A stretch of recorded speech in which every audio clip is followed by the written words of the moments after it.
everyone, welcome back to another live commentary. I'm Captain Logan, and joining me tonight is the Day Ghost. Hello, Austin. How you doing, man?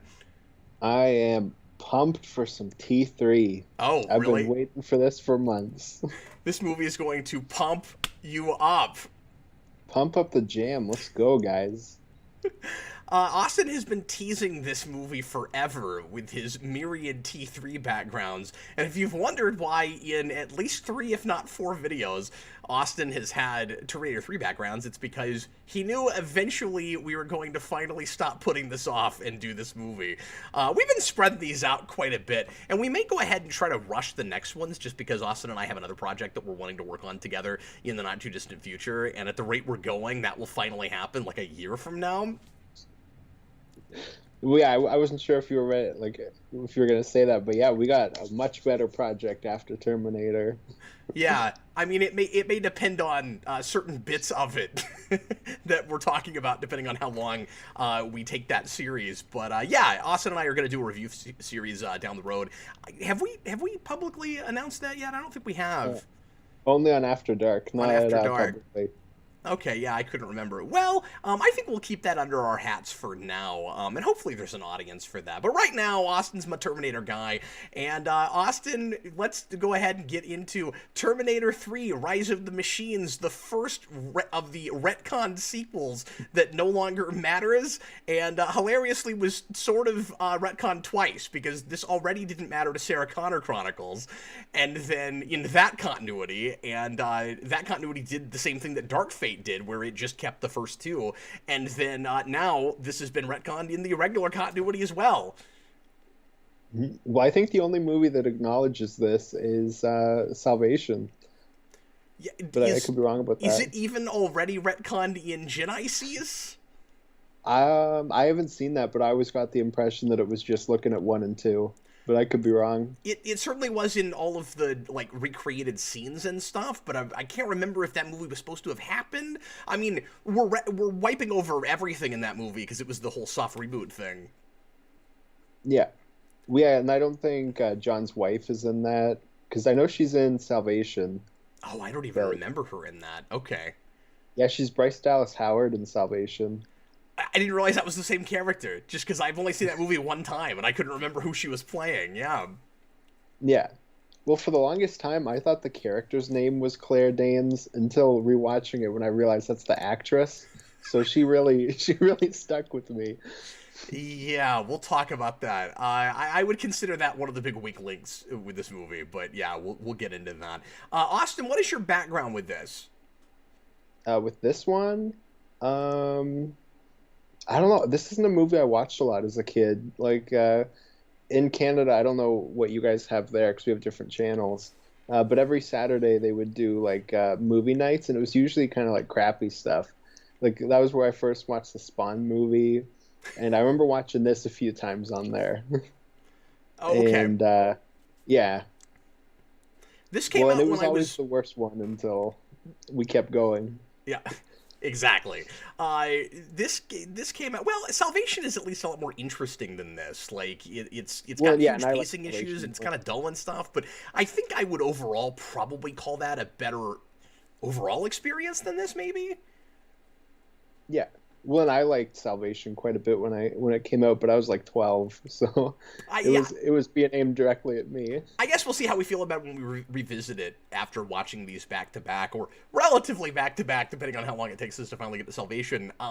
This movie came out while I was working at a movie theater, and I remembered being kind of bored through the first half of it, and then being shocked by the ending and thinking that they stuck the landing of a movie where I didn't even know what they were trying to accomplish and that I wasn't really impressed with. And then I walked out of the theater going, wow, there's a really cool ending for a movie I don't care about otherwise. And then it was years before I saw it again. And when I saw it again later, I had the exact same experience with it. So yeah, I'm feeling very consistent about this as I did back then. It is one of those very few movies that I think has a surprisingly good third act versus its first 2. It's very weird. It's almost like somebody came in and wrote a better script for the ending, but they needed that guy at the beginning. It's very strange. Yeah, no, I agree. I think you could take the third act and just turn it into the movie, but we'll get there. All right, let's go ahead and start watching the film. If you want to watch it with us, and we encourage you to do that, especially with this one, because I'm a little concerned about not having a lot to say through this. This is a movie I know super well. I did watch it again in preparation for this a couple of days ago, but that was probably the, what now, fourth That was time, the third time I'd Monday. seen this movie? It was just like funny thing for Over everybody. Cap and 15 I both years. independently watched this on Monday and both didn't finish it.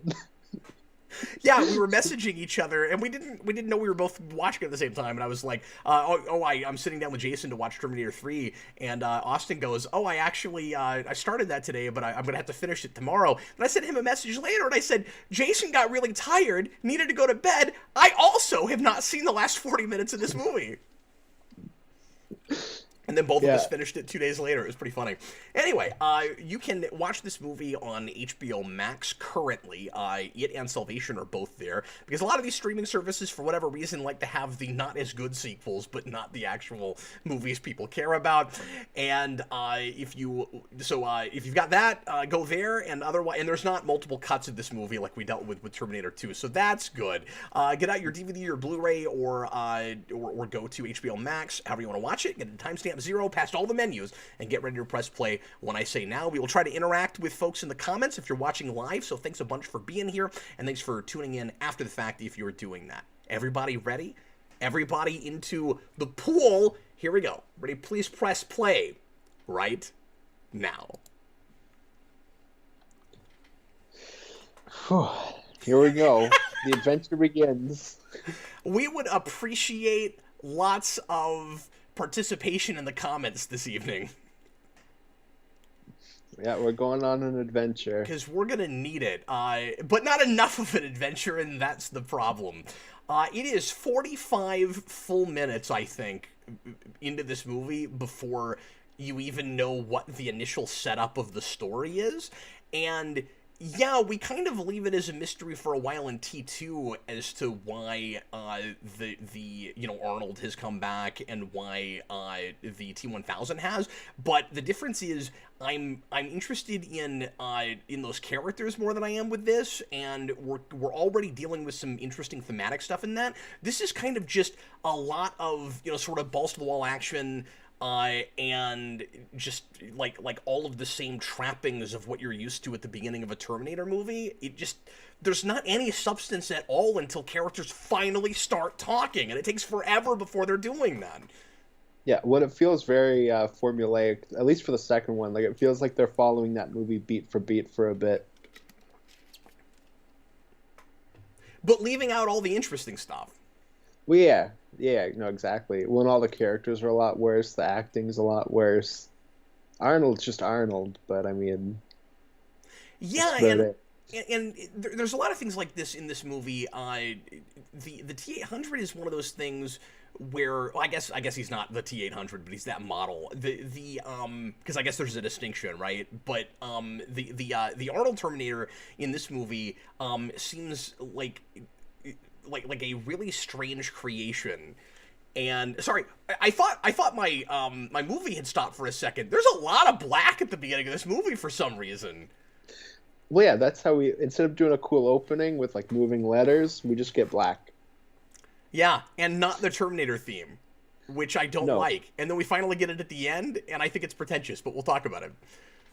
Yeah. But at least we have someone driving on a dark road. I need that at the beginning of a Terminator movie after the first one. Yeah, definitely. I do feel like that's kind of important. What I don't need is some of this voiceover, but, No, well, and I just don't need this actor as John Connor in general. Sorry, for some reason my subtitles aren't working. And no. And I don't know this movie real well, so I'm going to see if I can fix that. But anyway, I was making some kind of a point. I can't remember what it was. I got a $2 super chat here from Divid22. Isn't it interesting Skynet needs Connor to exist?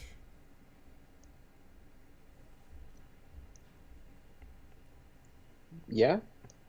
Um, Sorry, my the YouTube video just uh, went down, so I'm just pulling that back up again Oh, to that's get good. chat. That's what you want.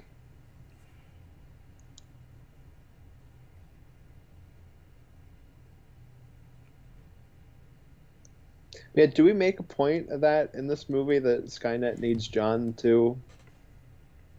Because I just rewatched this on Friday, but it's already like Not, left I, behind. I, I don't know. Like, yeah. When he said that, I was a little bit perplexed because I'm like, I'm pretty sure this happens anyway. Like, they're trying to stop it, or at least, minimize or like, minimize as much as they can. Like, John's not sure if they can stop it, of course, but yeah, I mean, they find out that that Skynet's even a thing and about to come online like 2 or 3 hours before it does. Yeah, So I mean, I'm pretty sure that would happen anyway. yeah, I think so. And they don't make uh, any big deal out of it being, the remnants of anything that happened in two. Really, it's just it's inevitable. They just put it off. It just happens later.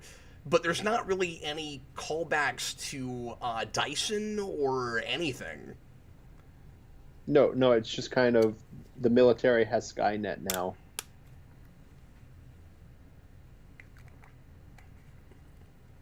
So yeah, the first act of this movie is a lot of just reestablishing stuff. It's like Yeah, this is all the iconography you really want to see, and so here it is. And we've got the same visual effects people from two, so a lot of this stuff looks good. I think there are some things that look kind of shoddy and not as good as in one. We're gonna have a big action scene here after a while with some really nice practical stuff. Some of the CG with the Terminatrix toward the end gets a little shoddy. But I think that there's a couple of places where they get a little overly ambitious, a little too big for their britches, with some stuff that they're just not ready to do in yeah, 2003. yeah. I think it's 2003. Yeah, I think there's quite a bit of shoddy CGI in this movie, which is unfortunate because there's quite a bit of good practical stuff that is in there. It's just a lot more CGI. Solar A lot of Dragon it. says this movie reminds him of the Matrix sequels.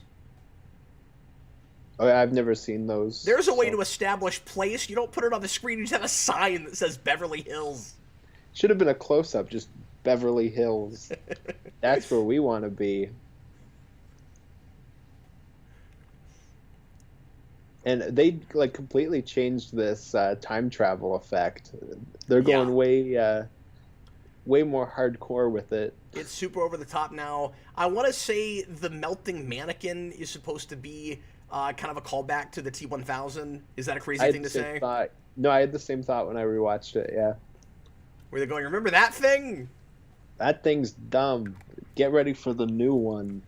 This Well, one's and better. maybe the idea is supposed to be even like misdirection, right? Because they know that most of the people that are going to bother to see this movie are big fans of 2, and of course 2 is already a cultural touchstone at this point, which is one of the things that really hurts this movie in the story writing department, because I think it's too self-aware, I think it's too self-referential, I think it borders on self-parody in a lot of places, particularly with stuff that we do with Arnold, and so we're referencing stuff not just for the sake of fan service, but to try to like throw you off the track. So it's like when you see the melting mannequin and then you see her and you know she's not Arnold and you know Arnold's going to be a good guy, you're going, oh, she might be another one of those.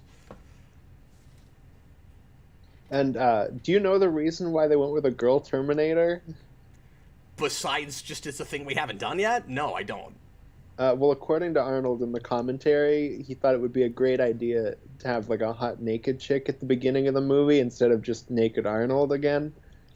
So that's his reasoning. I mean, I don't know if that was his idea and if Arnold I Schwarzenegger is don't the know. reason that that was put in that script, but it seems like the obvious thing to do to me, where it's like, how do we do a Terminator that seems different? Well, we haven't done a girl Terminator yet. Yeah, yeah, definitely. Well, and they're I think kind of out of ideas because Yeah. We have like a mix of the skeleton Terminator and the T-1000, With no which is a complete explanation step as to down. why. It's like, is it some kind of stepping stone that got them to the T-1000, but like in this altered future they're not quite there yet, so this is actually from maybe not an earlier time but an earlier place in development than you would have had when you got to the T-1000, Yeah, because John dies prematurely in the future, or not prematurely, I guess. I'm assuming that John always dies by, a machine or something, so it's always probably premature. But I mean, probably before he did in the original timeline. Is the sense I get. But who knows? Because we're completely ambiguous as to exactly, when they are in the future that they send him back.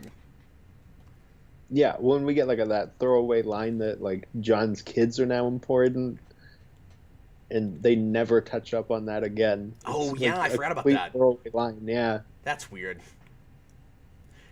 I think this. Also, okay, this woman is an idiot. Sorry, she's scanning the thing, but she's scanning directly below the barcode.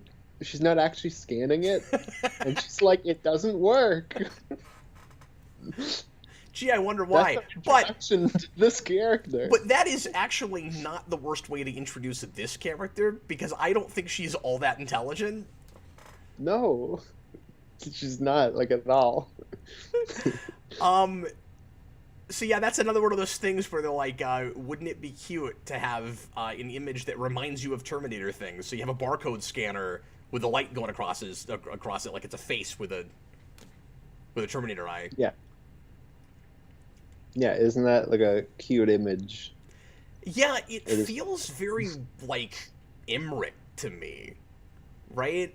Yeah, Like it's kind of like this constant build up to the thing that you know is going to happen, as opposed to the way the first two movies both, I think, kind of like ramp up to the action, where like it's actually ominous and atmospheric, and you're on the edge of your seat wondering what's about to happen. And here it's treated more like a typical slasher movie almost, as far well, one of as the things I the was gonna setup say goes.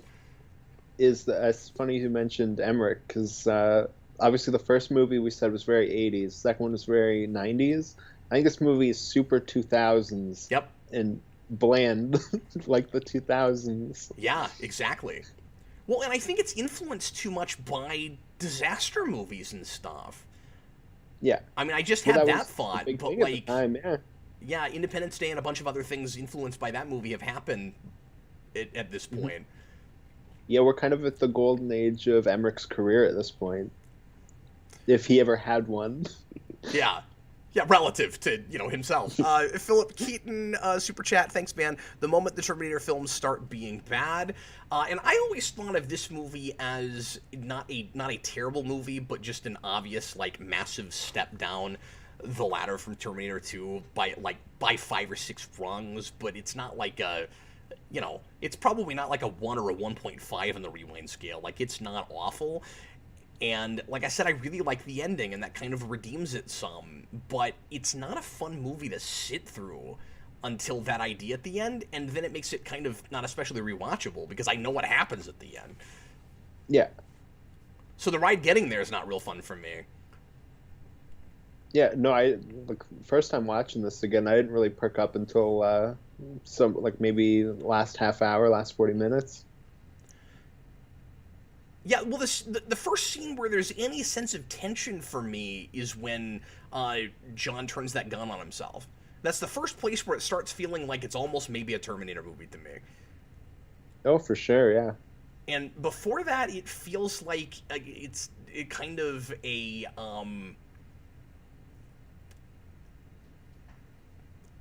like somebody is just pretending to be a Terminator movie.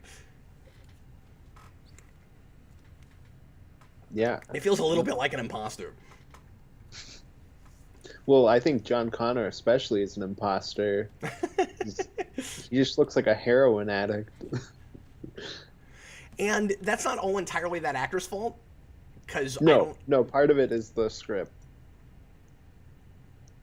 And I should mention, part of the problem is that some of the basic notions of this movie, and not really plot points, but maybe a couple here and there, are handled so much more maturely in Sarah Connor Chronicles. Like, this movie really doesn't hold up after you've watched that. And we made the mistake of watching through that show and reviewing it first before we did any of these. Yeah, the only thing they take from this is just that Sarah Connor had cancer. That's it. Everything else is thrown out. Yeah, but, even that's a different thing. It's leukemia in this. Oh, okay, yeah. It's not even the same kind. Well, and here it amounts to the same thing, but it's not cancer. Yeah. Well, and here we're getting to a scene that they think is really funny. Uh-huh. But I don't think is, like, at all. There's a lot of that in this movie. Yeah. But especially early on. Yeah. Well, and I think this goes into your point about self-parody with Arnold. Yeah. This is 100% just like the UHF version of that, his introduction in T2. Yeah, it's just, that's really funny. Yeah, it's just too self-aware. Yeah. Where it goes, well, what if this time nobody was surprised that Arnold was naked because he walks into a male stripper bar? And I don't know, I have a hard time not feeling like that's just a little oddly convenient. That, like, that's where he'd wind up. Yeah. That seems oddly contrived to me. Of, give me your clothes. Just wait. And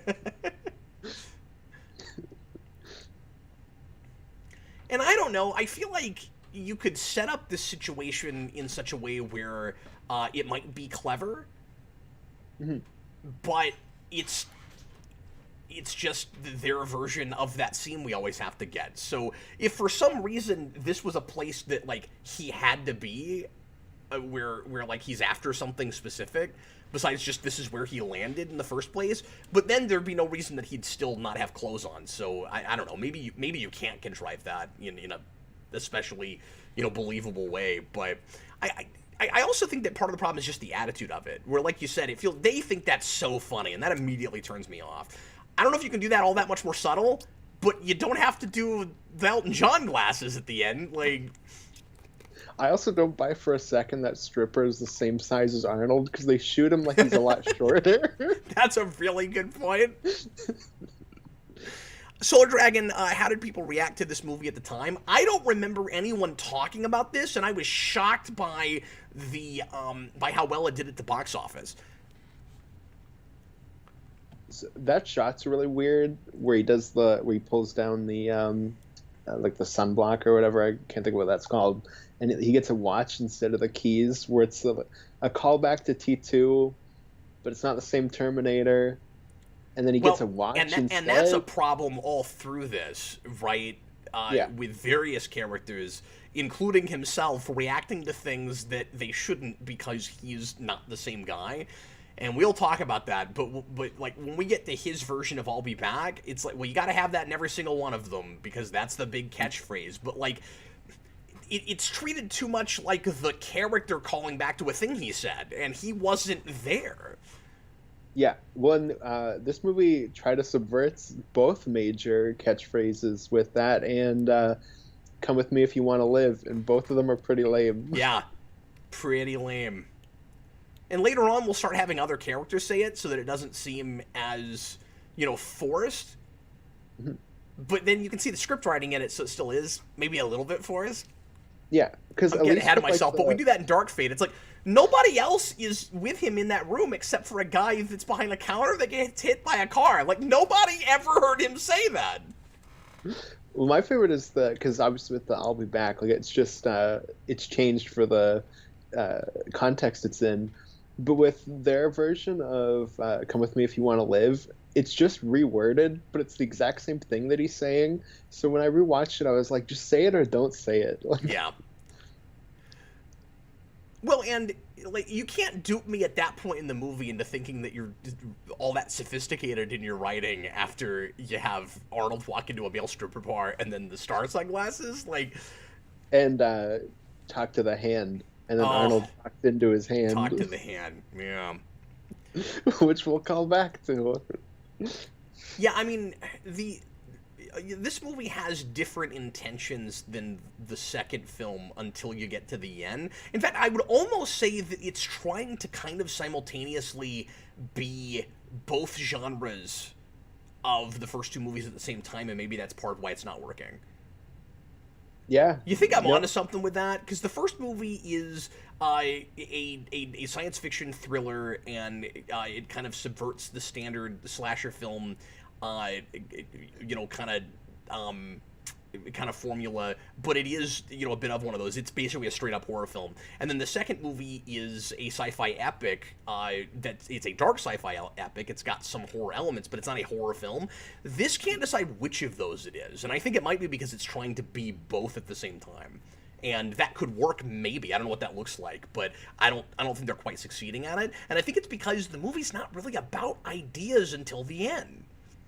Yeah. Well, I wonder if that's kind of the Alien 3 thing, where you get to the third movie and you go, the first movie and the second movie are kind of different genres. What do we do for the third one?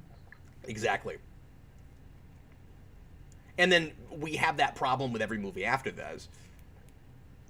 Yeah. Yeah, exactly. At least Salvation commits to what it's trying to be, I guess.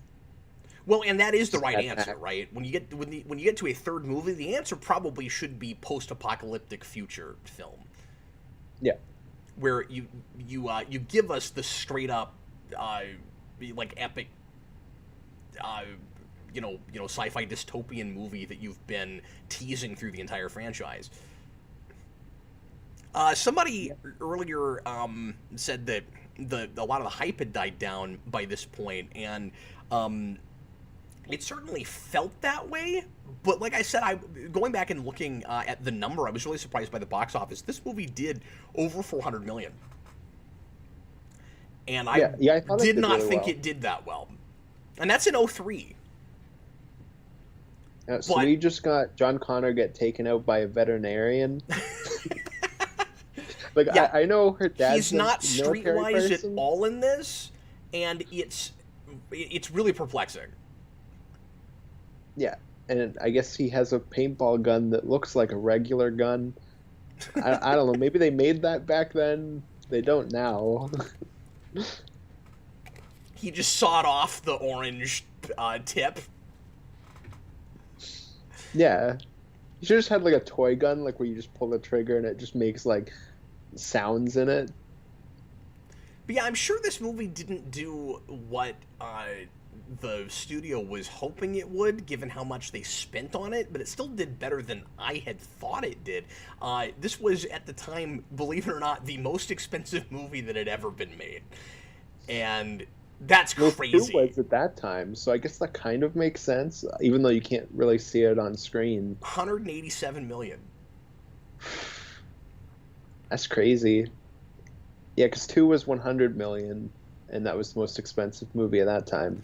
Philip Keaton says Terminator doesn't need 3 stories, and every movie from here on, you hear people say that, where you're like, the reason these aren't great is because there was nothing left to say and nothing left to do with this continuity. And I always have that you can make anything work attitude. I don't think that there's necessarily no cool story here to tell, especially because like you said, my ears perk up when you get toward the end, and I'm like, oh wait, you guys had some ideas. Like there is a premise here. You just didn't start with compelling characters. You made a character that was kind of compelling before somehow less compelling and more of an idiot and not the same character. And you gave him a wife that I loathe and want to go away. And you made it another like on the run kind of I don't know, car chase movie. Yeah. The problem is we're sticking too close to 2. And when we really break off from 2 is in that third act.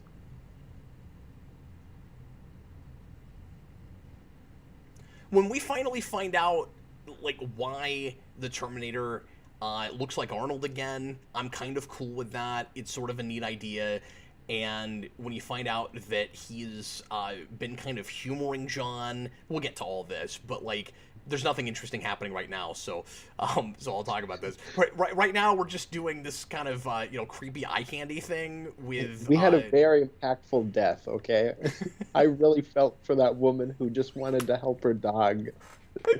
they have to just constantly go, look, we've got a sex symbol Terminator this time. Isn't that great, you guys?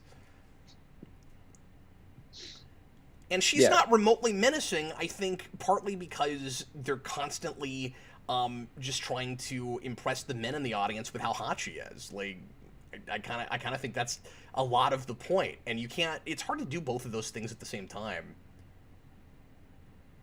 Yeah, 100%. And I think you can if you just don't draw any cinematography attention to it. Like, just have her look the way she looks and be creepy, but they keep shooting her in such a way where they're like, look how attractive she is. Yeah, well, and one of the best things about Robert Patrick is he's such just like an everyday looking guy, but he's like super menacing because that's obviously not what you're like expecting. Well, and that's such a good point too. Wouldn't you want your Terminator, if you're the machines, to be able to blend in? But then I can't totally blame this movie for that, because it's not like Arnold blends in. He's like this big, bulky, beefy bodybuilder guy who can barely speak English. Yeah. Exactly. Well, and then that gets worse with each sequel, where they just keep making Arnolds, and you would expect that they would only have one model of each one. Otherwise, you'd be like, well, this big Austrian man is clearly a Terminator. There's like 12 of them.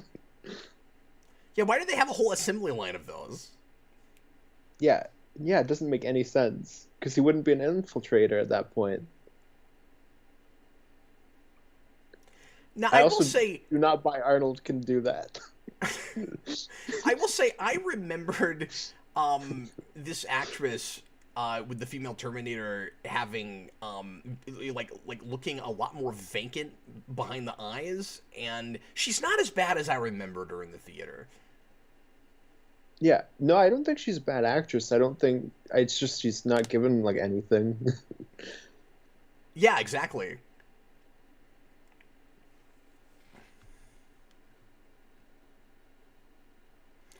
Tyler Thompson, they never played into Arnold's sexiness in the originals. Yeah, I mean, I don't think they were, like, constantly shooting his muscles and stuff. Just a bunch of butt shots on Arnold every time he walks into a room. I guess you get it a little bit more in the first one, where they hold on him being naked a bit longer. But it's not like they're like, look how sexy Arnold is. Yeah, the only way I think it would have made any sense to shoot her that way is if she was programmed to be seductive. Yeah, if they were actually if the doing whole something reason with you it. made her look like that was so that she could come back and use her body and her feminine wiles and whatever in order to infiltrate places where she like blends in a different way. She blends in a way where she actually doesn't, but people are distracted by her, which she's able to use to her advantage. Mm-hmm. Yeah, which is something you could do with a female Terminator. And considering we have this Arnold programmed with an understanding of psychology and stuff, which he actually doesn't really have that, but he says that he does. We'll talk about that maybe when we get there, because it's dumb. I don't have subtitles, so hopefully I'll remember the scene when we get there and that's what we're talking about. Oh, and then here we have to do your standard Terminator walking down the hallway and him thinking that he's going to kill him. And the audience at this point does not have the same feeling we did in Terminator 2, that, oh no, he's coming for Sarah Connor again, or oh no, he's coming for John. Like, we know he's going to be the good guy in this. Yeah, well, and Sarah also completely... Well, and we know he's good at that point. Oh, sorry, no, I'm thinking of the scene where he comes in with Sarah. That's the scene I immediately went to. But you're right, the one where he comes in with the Guns N' Roses. Yeah, yeah, that's what I was talking about. Oh, okay, yeah. But yeah, they're going back to that again. Comes into the elevator. Yeah. Okay, I know you're right. And what I cannot get my mind around, and where they immediately lose me with John, and where I'm like, okay, this is not the same character. He's an idiot. He learned nothing from his mother. He's apparently been spending the last several years not honing his skills at all. Well, and I guess he hasn't been, but you'd still think that he would have learned enough from his mom before she died, because they were still essentially in like, well, I don't know, were they on the run the whole time up until she died? Because I guess he was in school and stuff, but was that after that? I forget how long ago she died. I'm not remembering that part of it. Mm-hmm. Well, and even like we completely lose who John was in the last movie, where John, he's got like the hacking background, which is completely dropped. Oh, good point. He Yeah. also had like the punk aesthetic, which they also completely dropped. He's just grown up a Which lot is one of since the then. things I really liked. Yeah. Sure. Well, one of the things I liked about the punk thing was, he's raging against the machine, if you will. Good point. Like, and here he's just like a Now, to be heroin fair, addict. Sarah Connor also drops that whole thing. Yeah, no, that is true. He is a lot more like the character in that show at this point. And of course, remember, that show does happen a few years after this, and is maybe looking at his performance a little bit in this, but just making that whole thing work a lot better. But what I was going to say is, where they totally lose me immediately is when he goes, when he thinks somehow that must be the same Terminator from the second movie, and he's like, "Oh, you died! I saw that happen!" And I'm like, "What are you, an idiot? Like, that the Terminator from the second movie looks like the one from the first movie. Like, that they have multiple models of these." Yeah. That's just to get in the catchphrases from 2. That's all that is.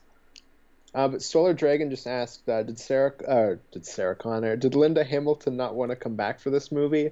And I'm pretty sure she said no. They did want her to come back for this. Oh, I could be okay, wrong. so It's been a while since I've looked into that. That's why they killed her off. Yeah. No, I'm pretty sure she was like, no, I'm done with this. And she never came back.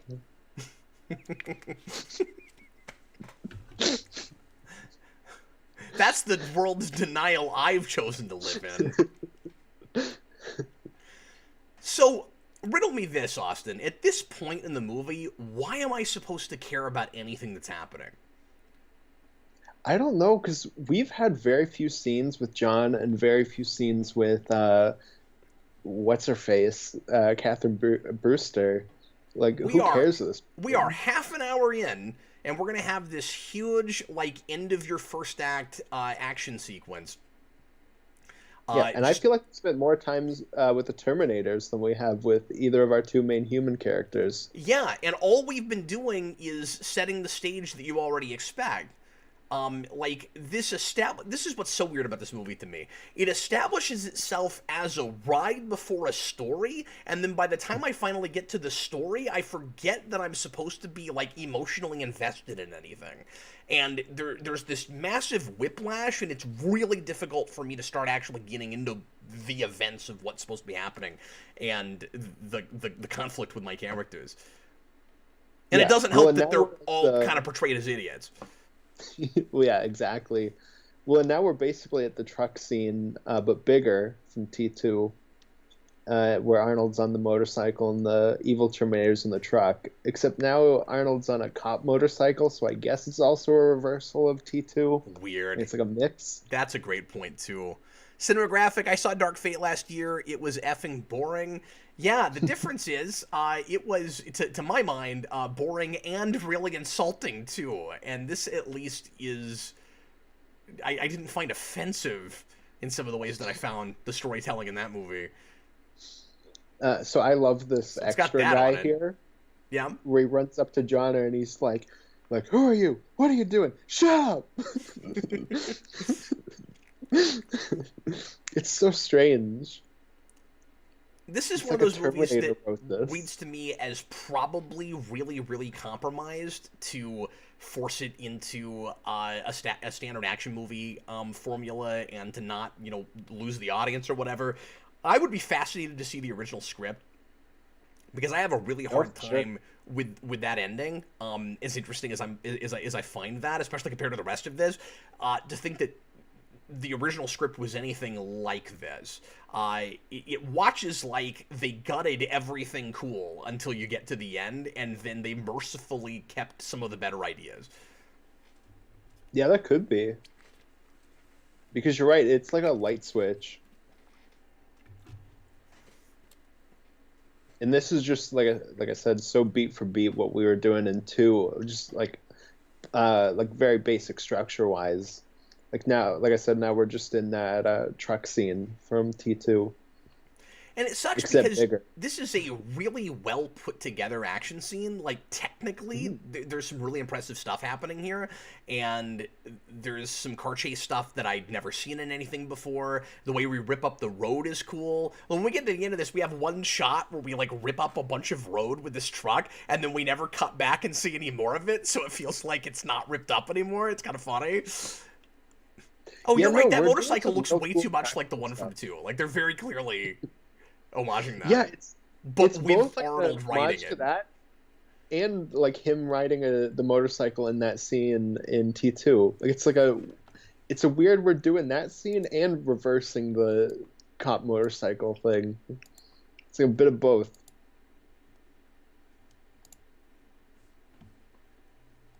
Because I think he's even going to shoot a shotgun off of like the motorcycle and blow out the wheels in a second.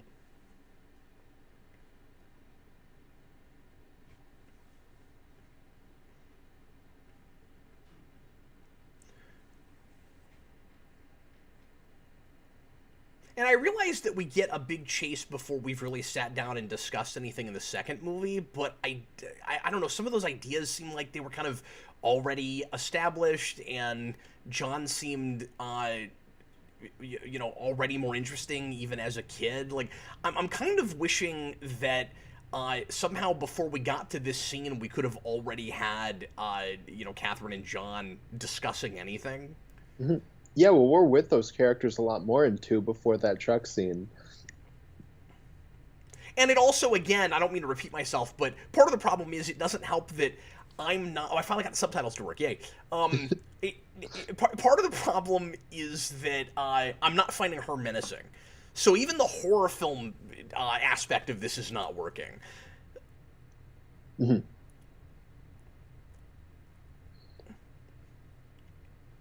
Well, we're coming up to the best part in this movie, which is part of the Arnold commentary, where he talks about him breaking his sunglasses and how important the sunglasses are to the Terminator, which doesn't make any sense. But that's a running joke through this movie too, the sunglasses thing. uh, 'Cause you, Dad1153, welcome. I don't recognize that name. When Arnold's hanging from the arm of the truck and destroys a building that came out of Schwarzenegger's, that scene came out of Schwarzenegger's pocket. They were, I heard this. I forgot about this though. God, it's been years since I heard this story. Thanks for mentioning that. They were over budget and wanted to cut it, but Arnold wanted the big spectacle. So part of the reason that it's as overblown as it is because Arnold wanted some of these. But can you believe that like as it's the most expensive movie ever made, and Arnold still has to like fit the bill for some of it to get everything in it that he wants. and like that shot was like pretty cool where he goes through the building. Like it's better than what we've had so far. Like Yeah, just like in terms of action, like we just don't yet have characters or a story to support any of this craziness, and so it's kind of boring action, yeah. unfortunately. But it's almost like if it were just a regular movie, he might be wrong about like having to have that big spectacle. But for here, that's all we're getting, Yeah. and in that sense, it's like yeah, no, he's absolutely right in that. And yeah, obviously you've got massive shoes to fill after 2. You almost don't even want to try to be as, thought-provoking and profound as that movie was with some of its big sci-fi concepts. The problem is they end up getting really close, at least on paper, at the end. And so, like, that boggles my mind. It's like, well, you're not even trying, and I can sort of respect that, because it's like, well, we can't follow 2, so we might as well just give you a good time. But Yeah. it's also not trying to really tell story at all until later, and so that seems that seems kind of cop-out-ish, and like it makes it feel there's the road getting ripped up. That's awesome. Yeah, but here's our first big look at what the CG of this movie is going to be with that truck flip. Oh yeah, that's unfortunate. Arnold should have flipped the bill on that one. But it ends up just watching like a big cash in, and I honestly think a lot of people would have been less critical of this movie. I know I would have been had it come out like 2 or 3 years after T2. The problem is you had to wait that long, so you are expecting something smarter at that point, right? Like you're not really expecting a cash in. It's like if you're gonna wait 7 or 8 years, you'd think that you waited that long because finally we're ready to tell a story. Finally we have something to say again. It's the T1 to T2 thing. We Yeah. waited like a good almost 10 years to do it, and then we actually had a story. Which ends up being that Men in Black problem, where it's like every time they come back with one of those, it's disappointing, partly because we waited so long. Oh, here's your favorite scene with John, where John's an idiot. John's an idiot. You don't remember us blowing up Cyberdyne or Hasta La Vista? But how do you think he's here? Who died? What do you guys come off an assembly line? Did you never have a conversation with your mom about the fact that he looks like the first one? And didn't we know that he knew that? Yeah, no, it's ridiculous. So, this actress playing Brewster is, I'm sorry, kind of awful. She's insanely over the top. And I don't think she knows what movie she's in. But to her credit, I also don't totally know what movie she's in. Yeah, no, there's places where I think she feels like she's in a B movie.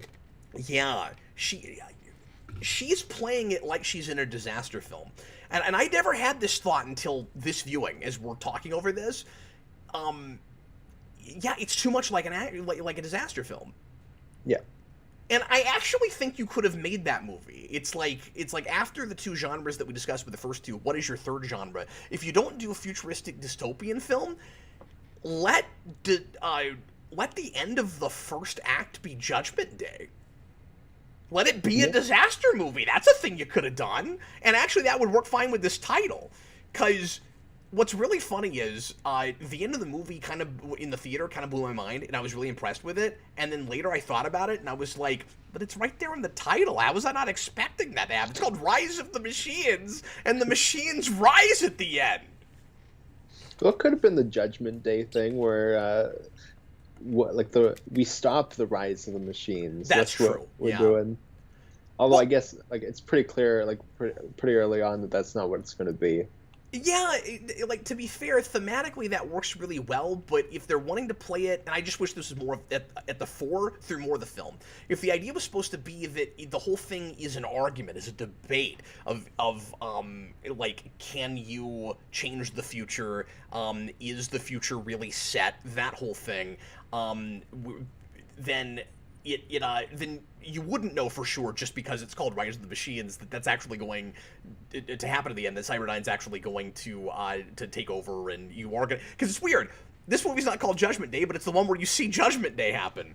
But at the beginning of the movie, you have him, like, contradicting his mom from the first movie, or I'm sorry, from the last movie, where she says, no fate but what we make, and all of that, and young John in the second movie has that hilarious line reading of that, for ourselves!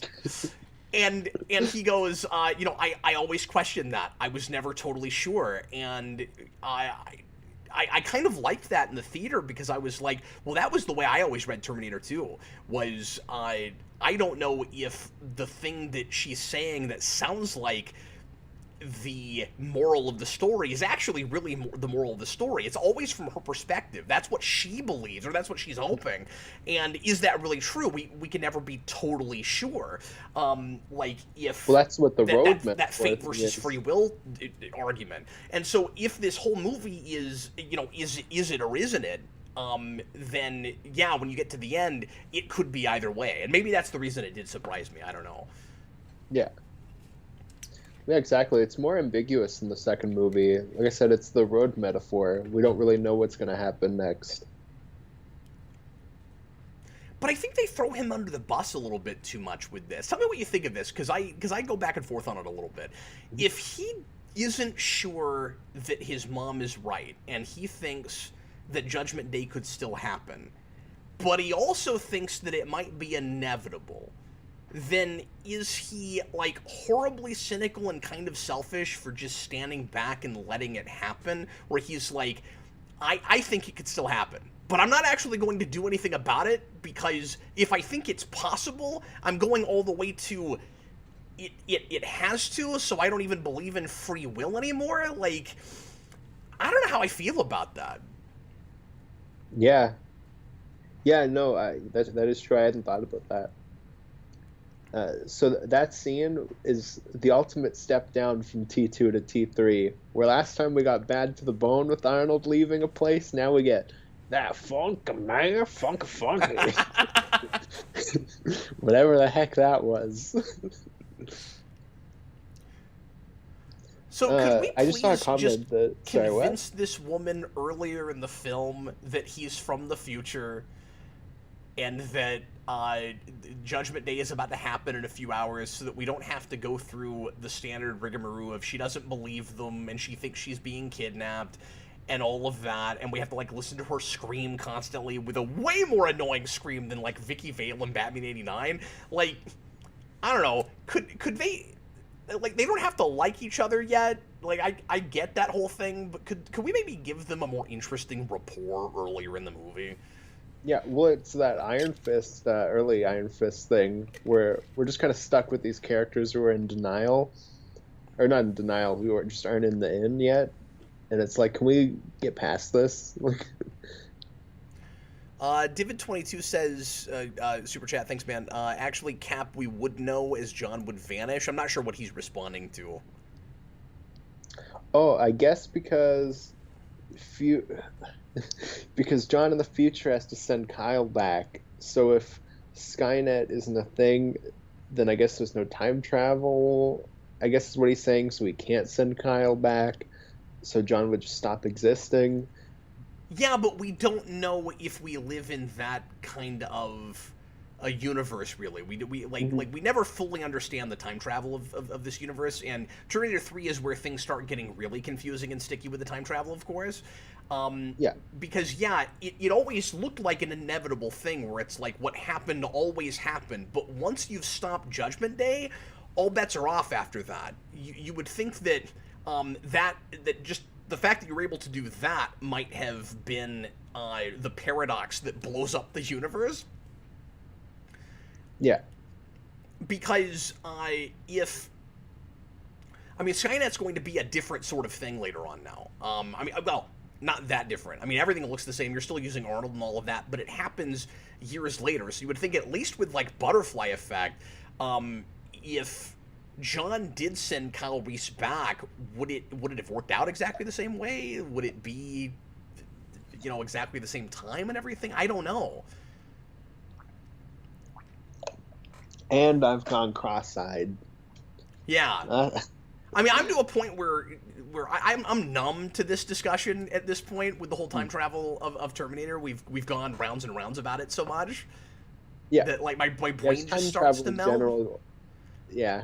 But like, if Divid's right, that whole thing, like the whole universe should have exploded a long time ago. Like by at least this movie, if not before. When you get to Dark Fate, like, the idea is that the dystopian future where the machines have taken over always happens, but it looks different now. So it's not even the same thing that caused it, and John's not necessarily even the savior of the world anymore. So, like, at that point, I really don't understand how everything was inevitable and loops around itself.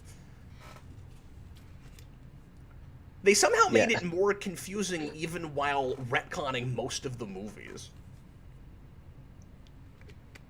Yeah, no, it's ridiculous. Buzz Sim, Jedi Cease was actually willing to delve into the time travel mire these movies create, and Dark Fate deals with the inevitability of Judgment Day again with a new chosen one. Yep. But I think Dark Fate, like obviously I haven't seen it, so I could be wrong, but it feels much more of that new reboot thing where we want to give you that the same stuff you know before, but make it look different enough that you don't think it's just that again. So it's like, here's Skynet, but it's not Skynet. It's Legion. Oh yeah. All the Terminators are just still the Terminators. Kelton, Captain Logan, Terminator 2 implies Kyle Reese kills the original John Connor. Do you mean in the future, and does it? Yeah, I don't remember that. And if it does, I don't remember. I don't remember us talking about that. No, I don't think I've ever thought that Kyle killed John. Why? Busted Sim.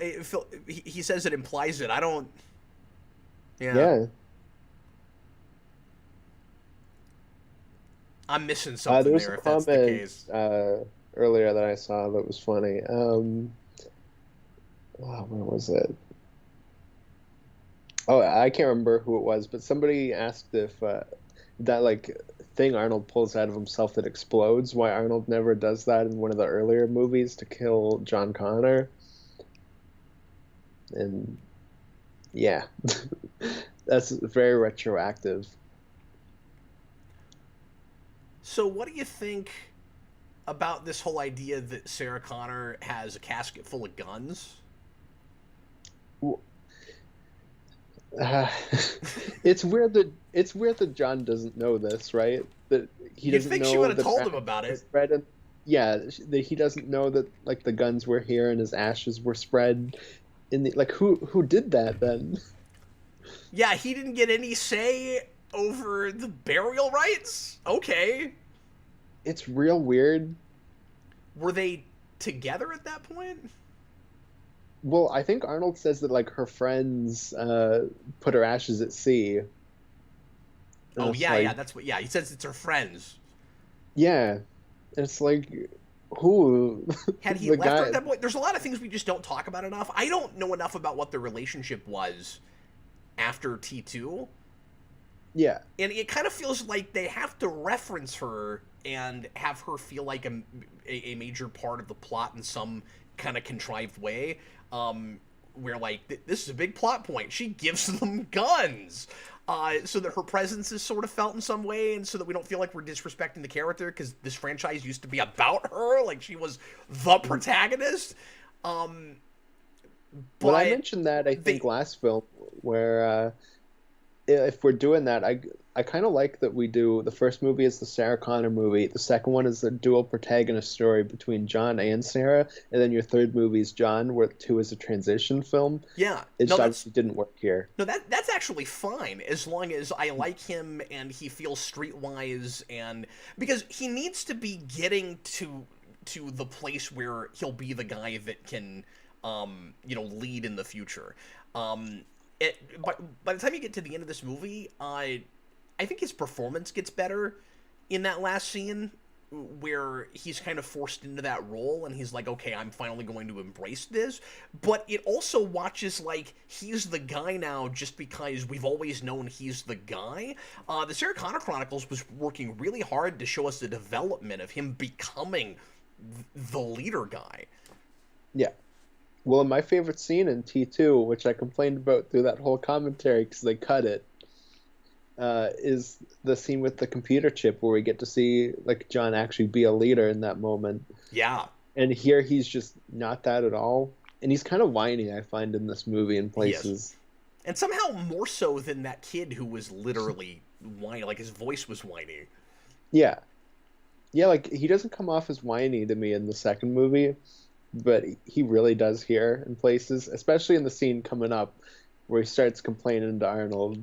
But yeah, what I was going to say a minute ago, at the same time as they want her presence to be felt in some way, it seems like they're also, like, trying to get away from her at the same time. Maybe because they're kind of upset that that actress wouldn't do the movie. So they're not talking enough about her and their relationship.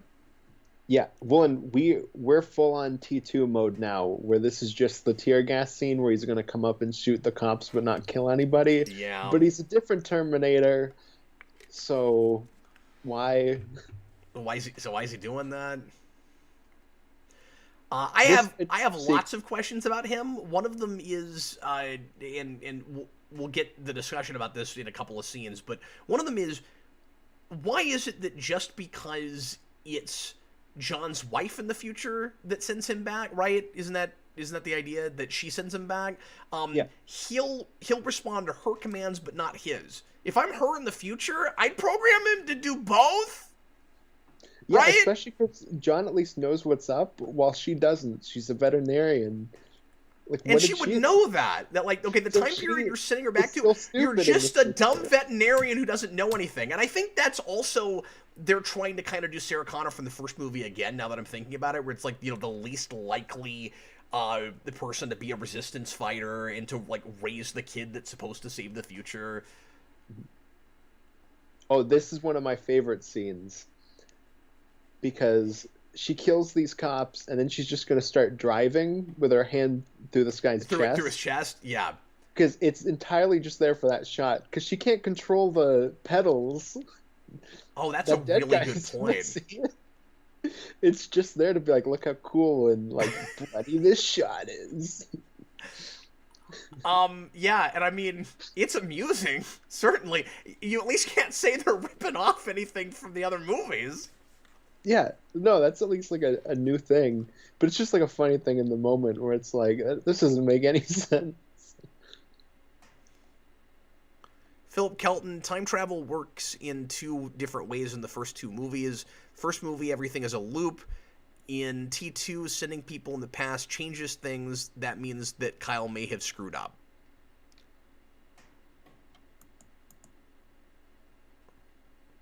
Oh, maybe, yeah. I don't know. Oh, and like, what are the odds this guy just happens to be here, by the way? It's real weird, and it's entirely just there for that joke where he sees Arnold and runs away. Uh-huh. Yeah, I don't like it at all. No, This is no, Dr. I don't either. Silberman. This is Sarah's psychiatrist from the second movie. Yeah, do they normally send psychiatrists into active hostage situations? I don't know. And like, what city are we in right now? Like, are we even in the same place? We're in Cityland, Okay. and this whole part is just here to have this image of Arnold walking around with a gun in a coffin. I'm convinced. But yeah, when he says, so I don't know, Philip. I mean, I feel like it's not time travel working in two totally different ways. It's just that we didn't. Maybe the idea is supposed to be that we don't fully understand how the time travel works in the first movie, where like I don't know, the whole thing blows my brain up. Okay, it's like it was never fully a loop. It was kind of somehow both, right? Well, and I think each story is doing something different with the time travel. Where yeah, that first movie, like in terms of its story, is I would say more of a loop, while the second Yeah. one is more like let's break out of the loop because it's not the future characters that are like let's go do this. It's Sarah like no, we're gonna take down Skynet. So You're it's more absolutely of her right. breaking out a bit. Well, because Terminator didn't need a sequel. I mean, that is a very standalone movie with a somewhat of an O. Henry kind of ending. It's got almost a Twilight Zone sort of ending. You're not expecting Kyle Reese to actually be John Connor's father, and it's like, okay, he had to have done this all along. Otherwise, he couldn't have like grown up and been in the future and sent his own dad back to become his dad, that whole thing. But once you get to two, I think the idea is supposed to be that it's that like Kyle always had to go back, of course, and I guess you had to have, well, yeah, because I guess you had to have the Terminator head in order to even get Skynet started in the first place. So then the question is just, okay, we do have some things that always happen and there was a loop, but like you said, like can we break out of it? Is it possible to change all that stuff? And then just what would happen if you did? And I guess conveniently it's just if you do change the future, it doesn't reset everything. Yeah, So time is also linear. Like it does keep going and it just ignores paradoxes, I guess. yeah. Time is just subjective. We don't know. So if you make it so that Skynet never happened, or if you set it like several years after the fact, um, yeah, I don't agree with that idea that somebody brought up earlier that you would that like John would just disappear, because I don't think it's the Back to the Future thing at all. No. Well, in other Terminator, obviously it's not in that movie, but other Terminator things tend to do the time travel where if you send somebody back in time, even if you change things going forward, that's already happened. Like that's what Sarah Connor did. Oh That's what yeah, that's Dark Fate true. ultimately does with Arnold. Yeah. But then if it's already happened, then how could you ever change anything? That's where it gets really paradoxical. Well, yeah, no, of course. And then it becomes that whole relative present day thing that I'm always talking about with Yeah. time travel. Well, now we're in the scene where the T-1000 chases the car after they break out of the asylum. Except she's got a saw hand instead of hook hands, so it's different. Dad 1153 says, "Oh my God, this looks like a middle of the season episode of Sarah Connor Chronicles right now. The look, the setting, the special effects, yikes!" On a $187 million budget. Yep. Well, and we're gonna get a shot that reminds me a lot of. Do you remember in Sarah Connor Chronicles, one of the last episodes? There's the shot with the T-1000 in that where she like becomes a wall and Yes, blocks and it's the awful. missiles. Yeah, there's a shot in this that reminds me of that, just without the T-1000.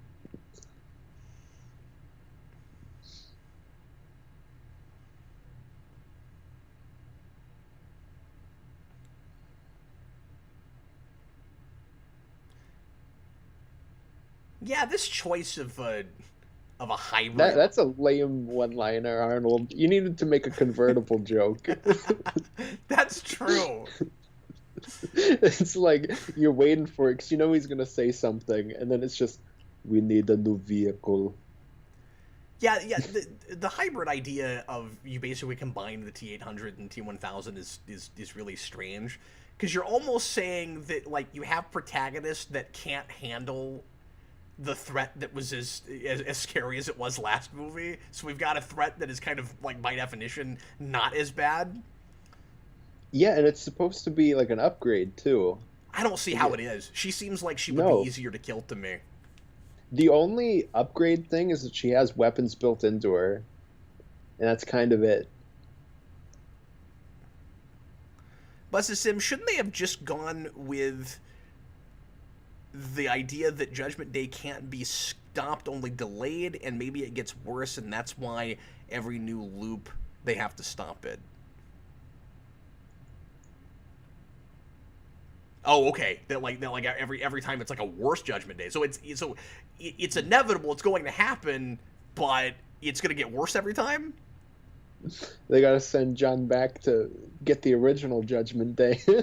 I would argue that's sort of what they do, but maybe not intentionally, where it's like now the machines are more sophisticated because it happens during a year where the internet has taken more hold. So the reason they're able to do it is because they're able to basically make what we thought was going to happen with Y2K actually happen, and they shut down and commandeer like all the phones and the computers and everything, and they take advantage, or they take hold of our infrastructure, and then they drop all the nukes. What's funny is I think it would have been interesting if we got a Judgment Day without we got the takeover without a single shot fired thing. Like, I guess the only reason they do that is because they don't like humans and they want to kill us all.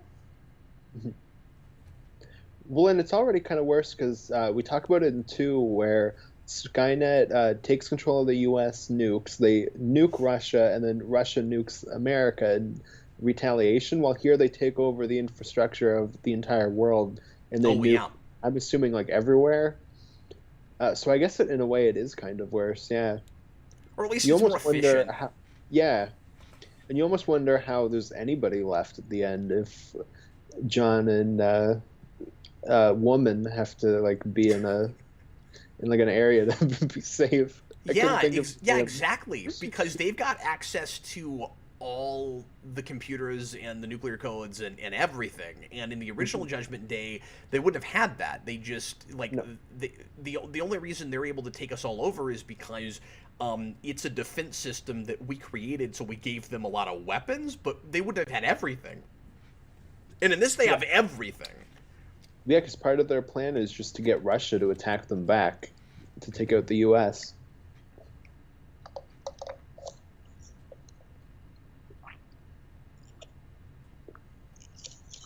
So how do you like the idea that all along this woman's dad was the important one? It's all his fault. Yeah. I just don't like that it's not connected to Miles Dyson in any way. Yeah. Yeah, no, I didn't think about that until you said it, but that is really strange. There's like no connection at all. Not even like somebody worked with him that was like, I can kind of remember the stuff we were doing. Why would it be exactly the same thing? Why would it be called the same thing? If we like in its tracks completely stopped the thing that happened the first time around. Yeah. No, it is really bizarre. It's almost like just it being Skynet is inevitable, and in that case, why? Like, yeah, I don't know. And also, if you, the whole reason that Dyson was able to do it to get the whole thing started in the first place, not that he like is like connected to the military and stuff yet, but he's just like working on the AI. The reason he's supposed to be able to do it in the first place is because he can reverse engineer something that came back from the future. If they don't have that, then why does it happen just a few years later? I don't understand that part of it. Yeah. Because the idea was basically supposed to be and this is where the paradox comes in. It always happened the way it happened, but it looks as though you basically made something happen prematurely that should have taken decades or longer because you hadn't developed the technology yet. Yeah. That's for sure.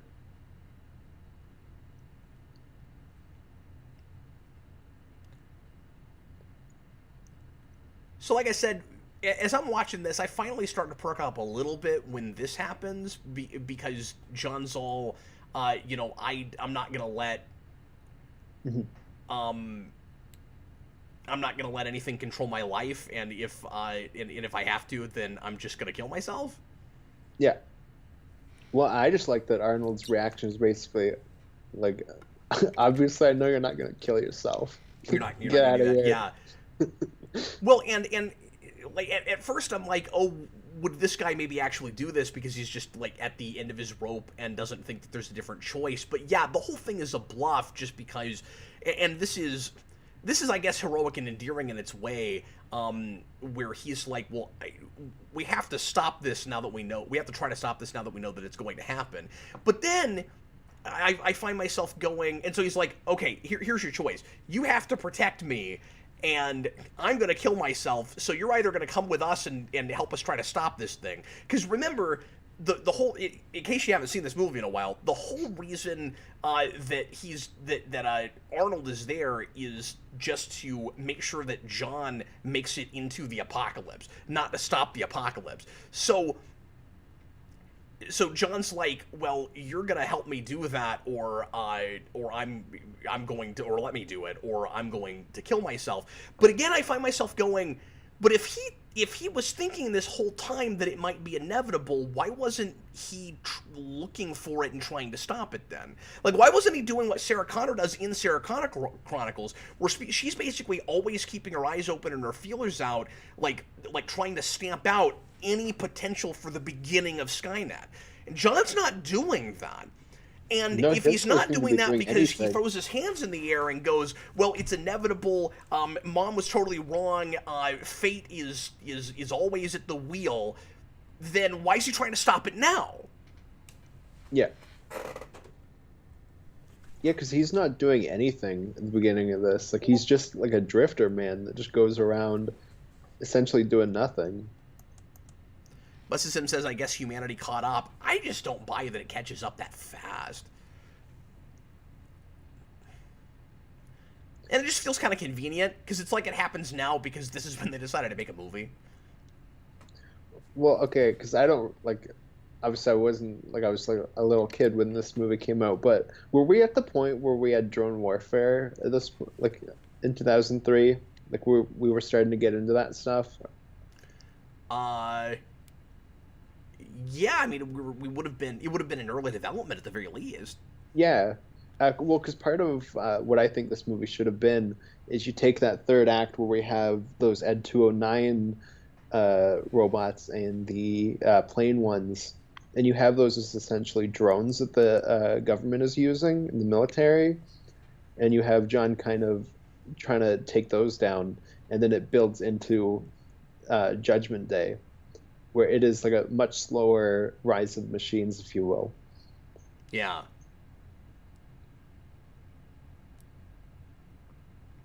So, what do you think of this whole idea? Because I'm kind of behind it and wondering if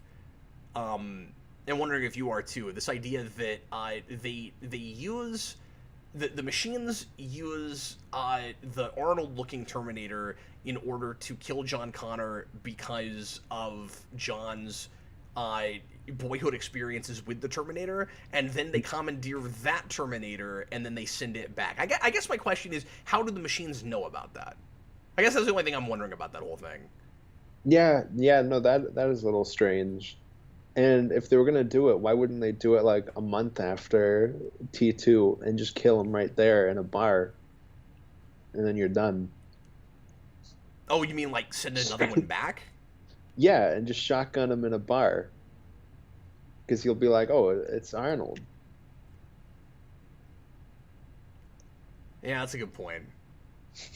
No, that's just the opening of Dark I Fate. guess the answer is that's true. I guess the answer is the kid was too old, and we weren't doing the de-aging, CG effects yet.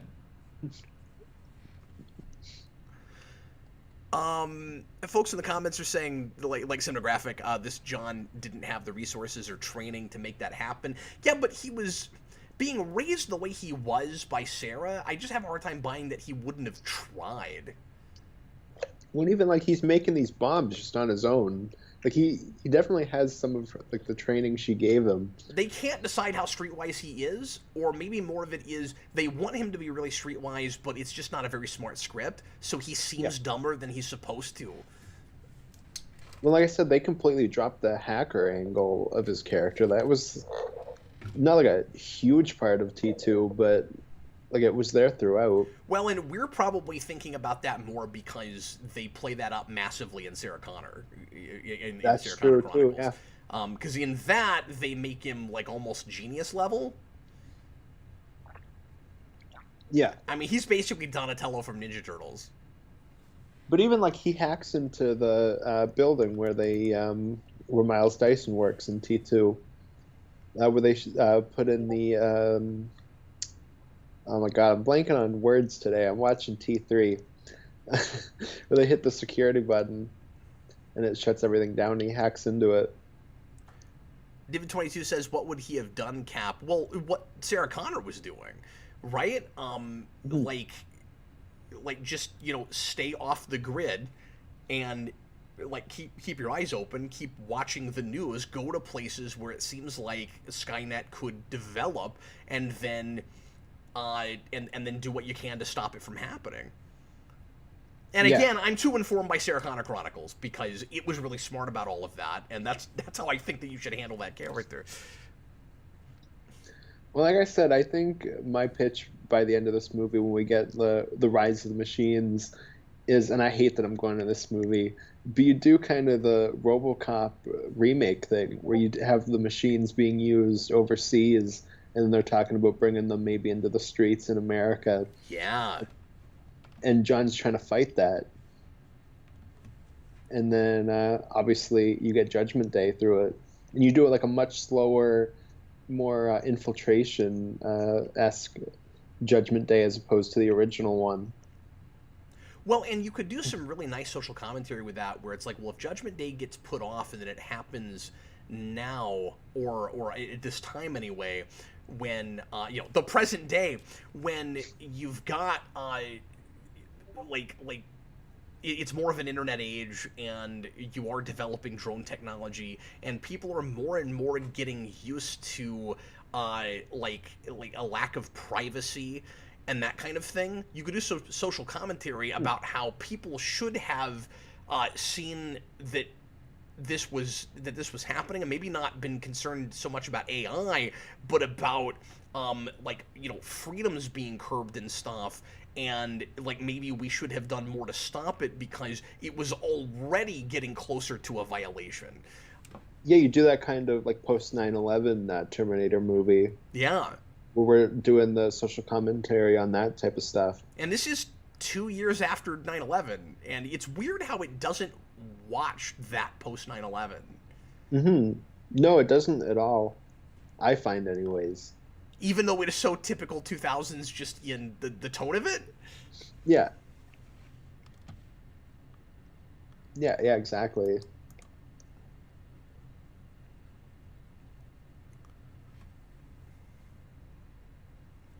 Well, I just hate that my basis for that came out of RoboCop, the remake. Yeah, that's unfortunate, but that had some ideas that, like with this movie, could have been fleshed out and made really interesting. Yeah. Dad Well, one of the things 1153, as someone who lost his mother 3 years ago, sorry to hear it, man.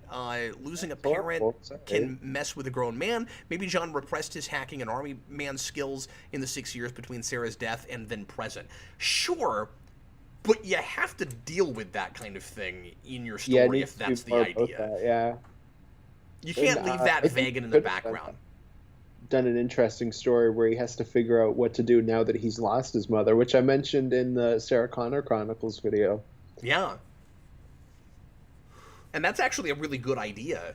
And I could certainly buy that he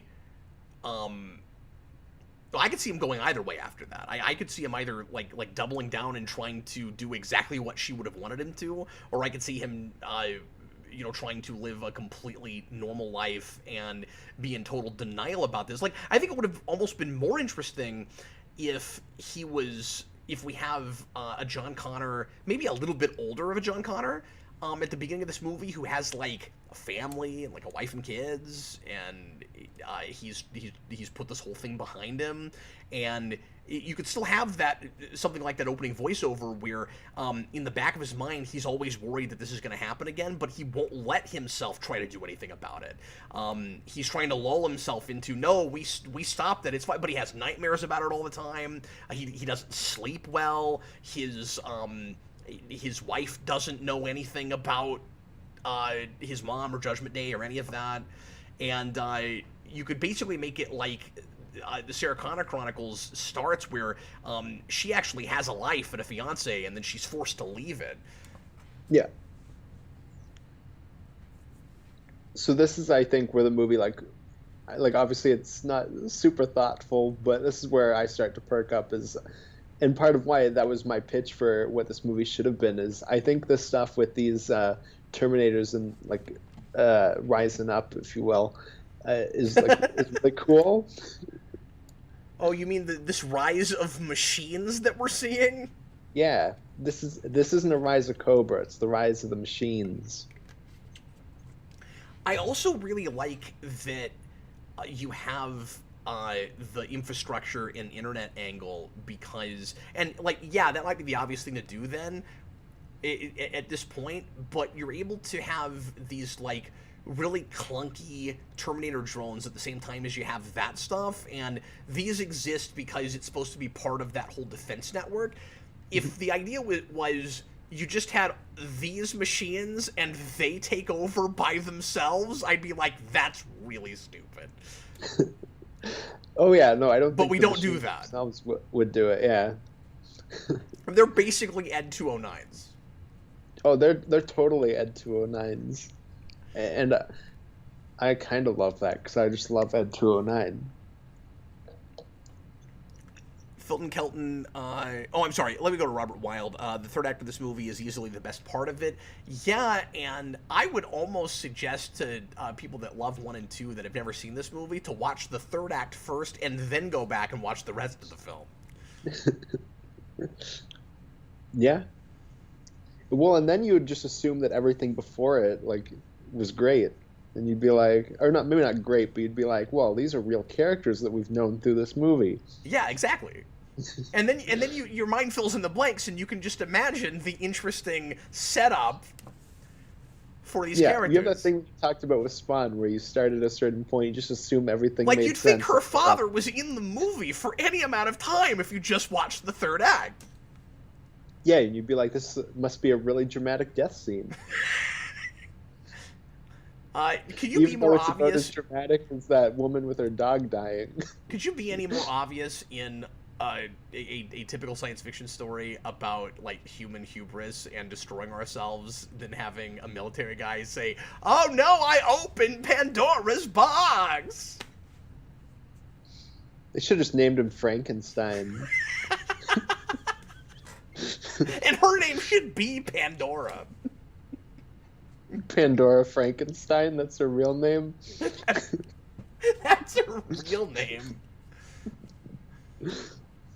Well, that'd be the ending scene where he looks at her ID and he's like, I like your real name, Pandora Frankenstein. Why don't you use that? So Arnold's bit about this fight scene in the commentary is hilarious, where he talks about how it's not okay to have him like beat up a woman, but they made it very clear that she's not really a woman throughout the movie, so it made it okay.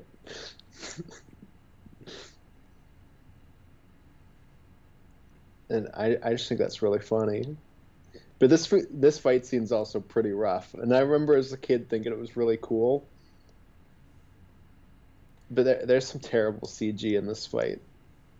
Yeah, and then from this point on, we're acting like uh, the this Terminator, the Arnold Terminator, is like more human than he was earlier. Like we arrived to that, like we do in T2, and it's not deserved at all. So he's got that No. weird place where like his performance completely changes, and at the end of the scene, he's got or the end of I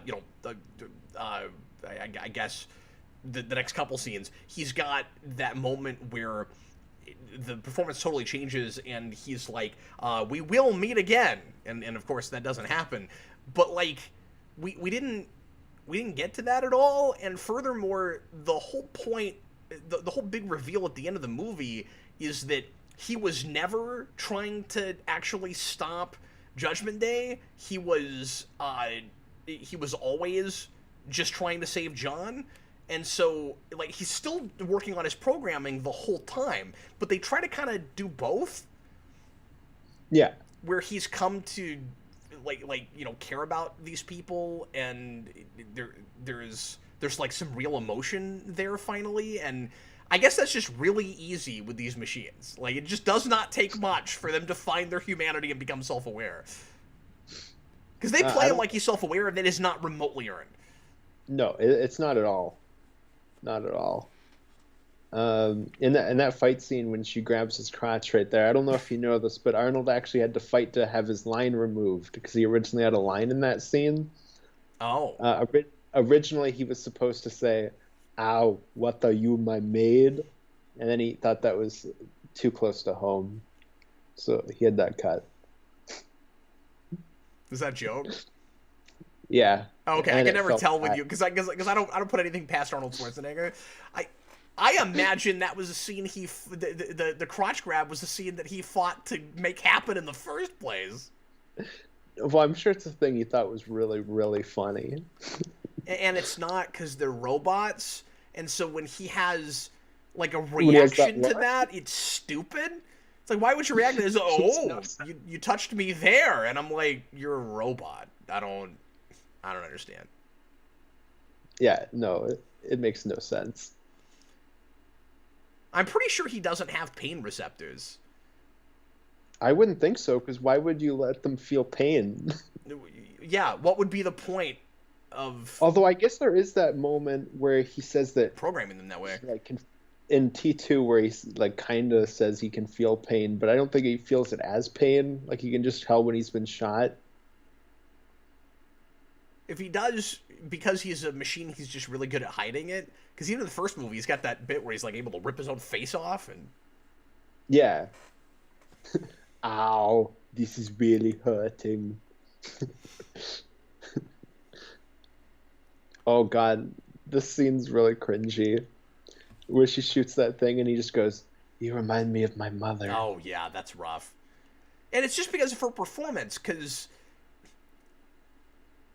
like you need to believe that she is capable, or that she Yeah, can get to a place where she's capable.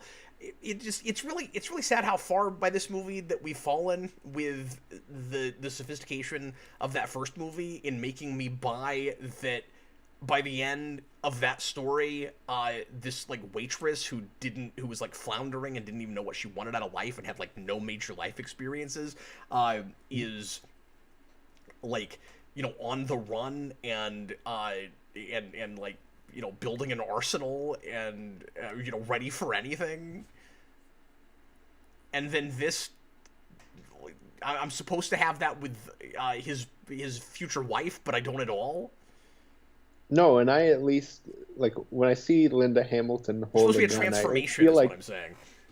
I feel like she at least knows how to hold a gun, while this woman just doesn't. She's probably never seen a gun before she filmed that scene. It just looks really awkward. Yeah, there's not an evolution of this character throughout this movie.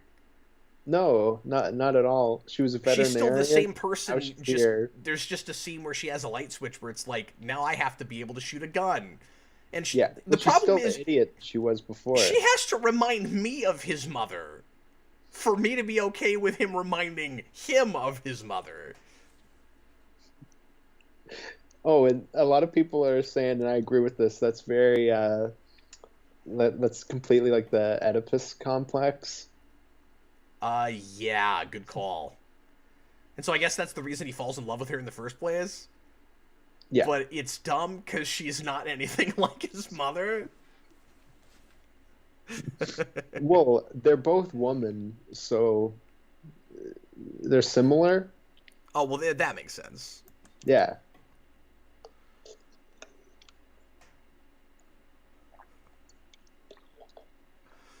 There's a lot of funny comments in the in the live feed here. Maybe like when he was a kid, his mom liked to read the story of Pandora's box to him, and now he's like, "Oh, Pandora, you remind me a lot of my mother." And now he's played by Christopher Walken. I am my mother. Oh, this shot's awful. There's no way Arnold's arms can go back that far, right? No, Jason thought this was hilarious. Like he's lost his Oh, head, he puts his own head back on. it's super goofy. It just doesn't look good, and that's part of why it's funny too. In all fairness, but He's lucky that the right connectors are still there. yeah. Well, and that's the T2 thing again. And now where she's it's like, Ultron. dead, This is and where she's well, Ultron. she's Jocasta. She was deleted from Age of Ultron. Put in this movie. And the CG here actually looks okay to me until they show her trying to form her more human-looking face, and then it's awful. Like, when it's just a machine face, it's fine. Or like when she roars towards the end, Uh-huh. it's real rough. Well, here in a minute, you'll see her start to form it, and that looks really bad by itself. It looks like the robots in iRobot. Oh yeah. It's really bad. I also think Arnold looks pretty bad at the end when he shows up again, and he's got like the full robot face on one side. Man, it's really weird that we do unfortunate that with 'cause- both of them, even though he's the good guy Terminator. We do that typical thing at the end of an action movie where both of them, we have to think they're gone and dead, and then they come back. Well, and with him, because obviously in the first or the second movie, he loses like part of his face. Well, this one they're like, we have CGI and $80 million more, so he's like missing his arm and his leg and most of his face. This And it strikes just me goes as way farther. this strikes me as so contrived, Austin, where where you have that almost like Saturday morning cartoon thing of like, run, I'm going to kill you, I can't stop my body from doing what it's doing right now. Like, he's really lucky that his like that part of his brain operates to where he still remembers his original protocols, and he can like. Yeah, Even why wouldn't he if take that out? yeah, Doesn't like make any sense. at the very least, I don't buy that he's able to like use his mouth and talk right now Yeah. and say what he wants to say. Like that's so weird. Where it's like the rest of his body is trying to kill John Connor, but his enough of his brain still functions that he can tell John that he's not doing this on purpose, and his He's mouth like a still little is connected to that part of. angel I don't know. It's weird. devil in his head. Where one of them's telling him to be good and one's telling him to be evil, and he's like conflicted. I just don't buy this is how when you these see his eyes machines and work. it flashes between blue and red. Oh my god, yeah. And again, is this supposed to be the humanity asserting itself? Is that why he's conflicted? And then why does he start smashing this truck? I know. Jason lost it. I It's don't know. hilarious. Something about him smashing this truck lets him like reboot his system and take control again. Yeah, like, I well, don't one of the understand. things with these movies is even when they're bad, I still love Arnold in them, even Oh yeah. if stuff with him doesn't make sense. No, I've got lots of issues with this third act, but it's not just, more interesting thematically, but it's way more entertaining. Like, I wish the whole movie was like this. Yeah, just give me a funny like Arnold action film. Give me Commando. Like, if you're not gonna be smart, just give me Commando, and I'll be happy. Okay, I've got it. You know how you make Terminator 3 really stand apart and not feel anything like the first two? What's you can that? try some reason to send back 3 Arnolds, and that's why it's called Terminator 3. Because I bet Arnold would have played an evil Terminator if he still got to play a good one. So you have 3 totally different Terminators, and like one is exactly like the first one, where he wants to kill John Connor, and this would be interesting. And then I don't know why. Maybe you have like splintered. I'm partly joking and partly serious. You have splintered factions of the Resistance in the future, where like they're not even all together anymore, and they both have time travel technology for some reason, and one sends back a Terminator to protect John Connor, and the other one sends back a Terminator to try to stop Judgment Day, and they're both there at the same time for some reason.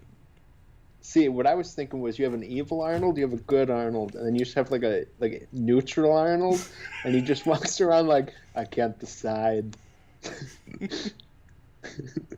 He's got the red and blue flashing.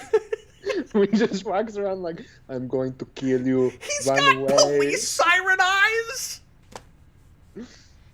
Yeah, and every single person he fights, he's like, I'm coming to kill you. Run away from me. Oh, that's great. Yeah, and every time you ask him a question, he just responds with, I don't know.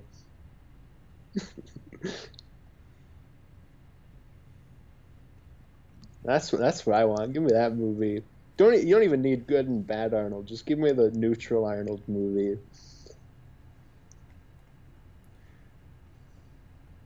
I don't know why they go to the hidden base where the Stargate is, but okay. Is that a? Well, it's isn't that an Emmerich movie? Is it? I can't remember, and I've reviewed that, but I'm forgetting now. I think so. I think that's like his first movie, but I could be wrong.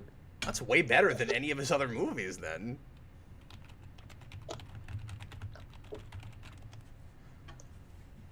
Yeah, that was him. I forgot about that. Good call. Oh, that's right, because he was gonna reboot the franchise, and it was gonna have nothing to do with any of the rest of the stuff they've made on TV. And I'm really glad that didn't happen.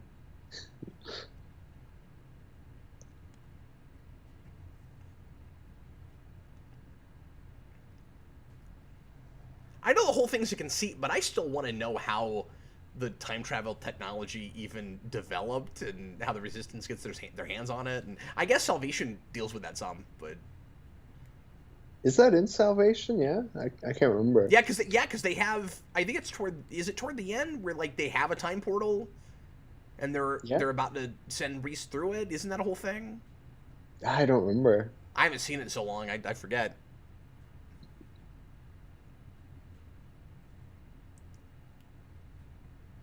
Oh my god, this whole part is really funny, where she arrives in a helicopter, and then he arrives seconds later in a bigger helicopter.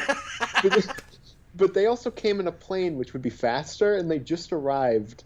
And That's a really good point. in the way it's edited, it looks like Arnold wakes up like right as they get there. It's like, is this just like just down the road? Like, And also keep in mind where that are the we? helicopter looks terrible. Oh, it looks Simographic absolutely. says with a box of scraps. That's how they built the time travel apparatus. In a cave. I With a think that's box how of they built this scraps. movie. Yeah. Dude, you cannot see that money on the screen. No, it's Now, to be like fair, about a sixth of that budget went to Arnold Schwarzenegger. He was, or yeah, more like an eighth, but he was. I think he was paid $30 million for this, which I think was the highest he was ever paid for anything up to that point. oh, okay, yeah.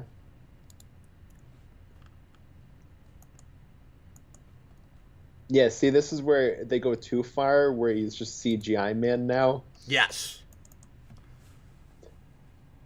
And it's like, we get it. We have the technology to do this now. Stop. Because it just does not look good. Blessed Sim, the Resistance got it because they actually beat Skynet right as they sent the Terminators back. Everyone Oh, forgets that is true. Yeah. Yeah, I always forget that. Yeah. So here we see another weakness Go! of Terminator. She can lose her legs. I want to address this. Somebody, I forget who it was, somebody earlier made the distinction that it wasn't that the machines took over, but that when they go self-aware, there's a big war, and with the original premise, and I get that, but I was suggesting that in that, like we were talking about earlier, part of the reason that it seems maybe like it's getting worse as you put it off, like was suggested earlier in the comments, that this time they don't even, the humans don't even have a chance to go to war because they take over everything. Mm-hmm. So in this case, they do take over everything. But yeah, see, this stuff looks fine to me. Yeah, Jocasta here looks fine. It's when the like liquid metal face comes. Yeah. Yeah, and that happens later than I remembered it. I thought that was a little bit earlier than this. Oh man, it's so bad. And then this It looks, shot here. you know with what it the looks most- like? So I mentioned iRobot earlier, and it's got a little bit of that. It's more like Lawnmower Man.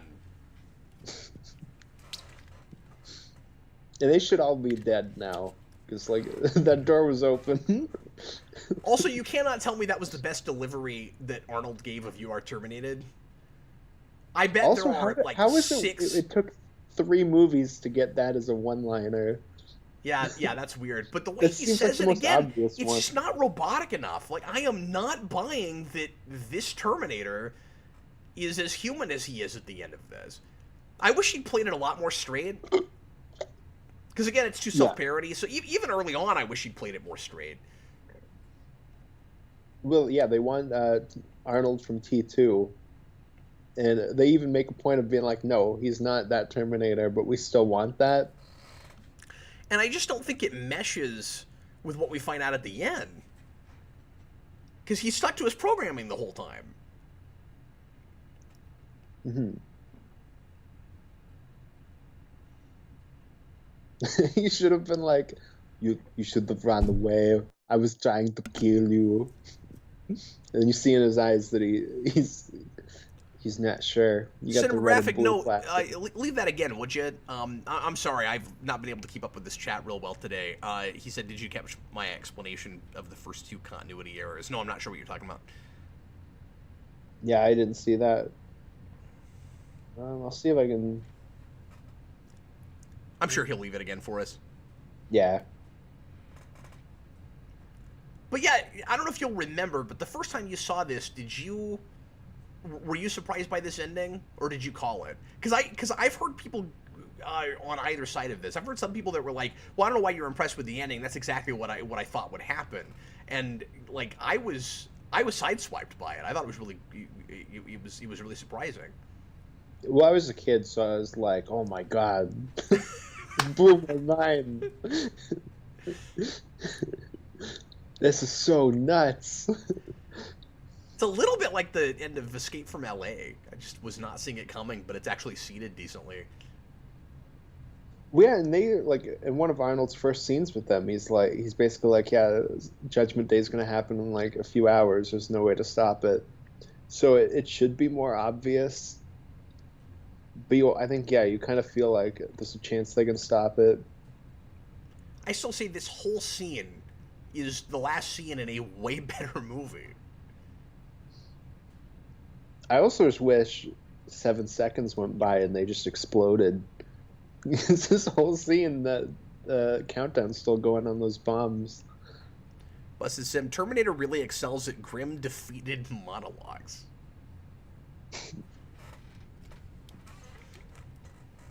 Oh, they should have had Arnold do a monologue for one of these. It's like the opening or closing monologue. Unless he does in Genesis. You know, I'm also wondering if this might be one of those situations, because I haven't looked real deep into this, where the ending doesn't fully match some of the rest of the movie because of, like, reshoots or, like, just weird compromised issues, because that line, I know I'm stuck on this, on the whole, like, he's too human by the end of this movie thing, but that line where he says that they'll meet again does not match up with this movie. Like it's almost like that's supposed to be setting up something that's different from what happens here. I don't know why we have him say that. Yeah, that's true. Like, what? Like, when we meet again, I will kill you. Because the whole because the whole point at the end of this is that he was making sure that they survived even if most everybody else died, so that he can be the resistance leader. So the whole point was, you know, not for them to ever come together again. Like, yeah, no, it is really strange. Especially because, yeah, like that Arnold killed John. Like they didn't really know each other. And I get that he doesn't know what the future is going to hold, and maybe the idea is just that, you know, he doesn't manage to survive. But it really, from a script writing perspective, it really looks like it's setting up something. Mm-hmm. But they're probably just like, well, everybody like loved it when you had the moment between Arnold and John in the last movie. Oh, So Blessed Sim might be onto something. What's that? I'm not sure if that's what was intended, but who knows what was intended. He says because isn't that the Terminator that killed him? So is He is. So yeah, is that him saying, yeah, "We'll meet again when I murder you in the so I said, future"? That's what his line should have been. When I see you next time, I'll kill you. It should have been a warning if he cares about him as much as the performance would lead you to believe. Yeah. Right? He should be like, watch out! Don't trust anyone that looks like me in the future. Do not trust Austrian men. We will kill you. Oh, you know what else is really funny? We actually throw... Oh, look! We're gonna destroy the Kent farm. Oh my god. Isn't it actually really kind of funny that we've thrown John Connor in this movie under the bus so far that the reason that the Terminator is able to get the better of him at the end is because he's too stupid not to know that it can't be the one from Terminator 2 because you watched him die, and of course there's other ones because you know there's an assembly line. Like, I'm just imagining that it's the same moment. It was like, wait a minute, don't you remember Cyberdyne? Don't you remember Hasta La Vista, baby? And then he just shoots him. At that point, he's already sent that Terminator back in time.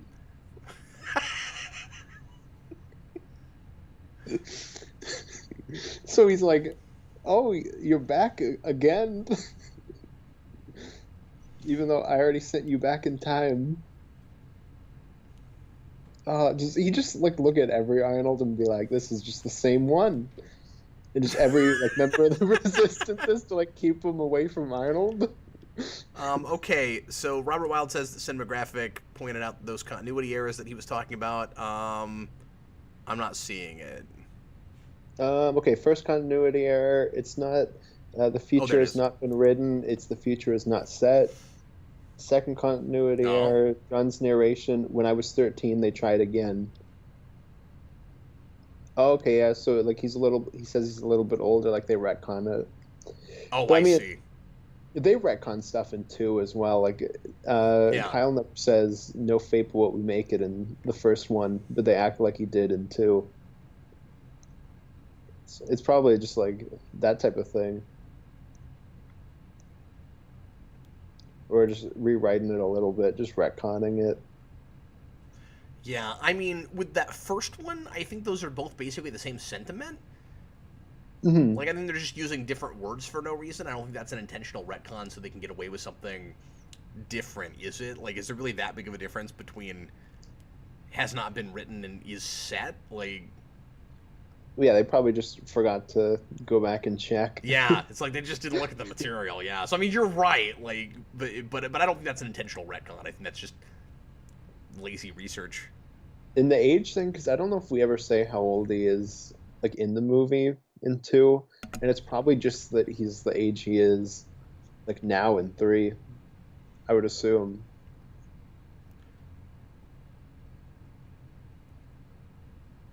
Oh, okay. So he was. Yeah, I wasn't with you guys yet. So he's saying that that's an error because he was what supposed to be younger than that.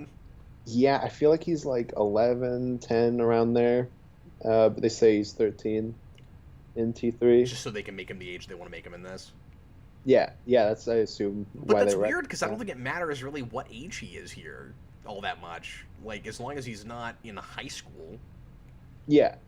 Well, and like I said, I don't know if the actual movie ever definitively says how old he is in two, but I could be wrong about that. We didn't talk about this, but it's also pointless that they knew each other in high school. Him and Catherine Brewster. And Pandora Frankenstein. Because there's some I can't remember what exactly it is. There's some weird line about it being like destiny or fate or something that like oh Yes, fate is messing with me. It like made sure that I met her 10 years before this. And I'm like, what is? I don't know what the well, point of that, all that is. the reason is because they would have known each other before the original Judgment Day. Oh, okay. So that was always going to happen. Yeah, they would have always met because they are destined to fall in love.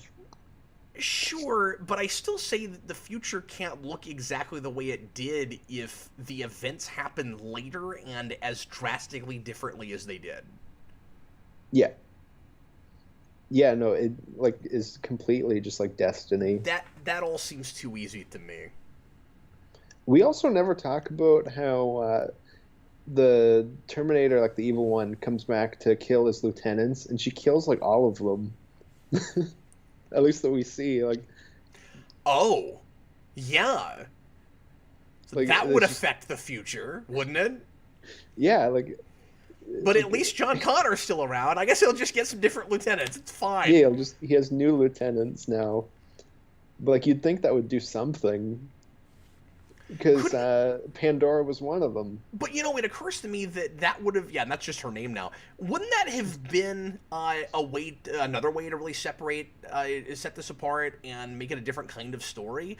If it was about a Terminator that's going after all the lieutenants, and you've got John Connor, and if you could have gotten, if you could have gotten the actress to come back, Sarah Connor, like going around trying to keep each of them alive, and then you could have so it's like the first movie, except there is like a bunch of people that the Terminators are after, and not just John Connor, and it's like he knows what's up now, so he can go try to save them, and then you'd have something that you've not had before, which is an ensemble cast Terminator movie, Yeah, and that yeah, just because they immediately set that would give up you at the different beginning. situations and Hmm.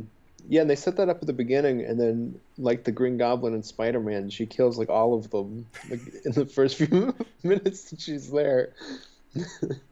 it's like all those people in that. This is a lesser example, but it's like all those people in the silo in Star Trek: First Contact that the Borg kill.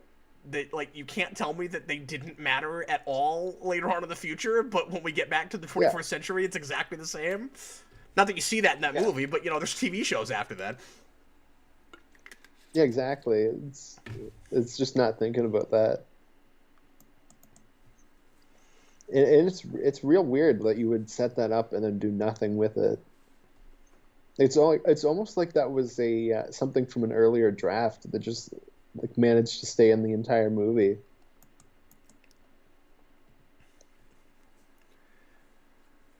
But yeah, I still really like the end of this. I still like that, um, John kind of loses because it's inevitable. I like um, that he was ultimately kind of right in questioning, his mom's certainty about the no fate but what we make thing.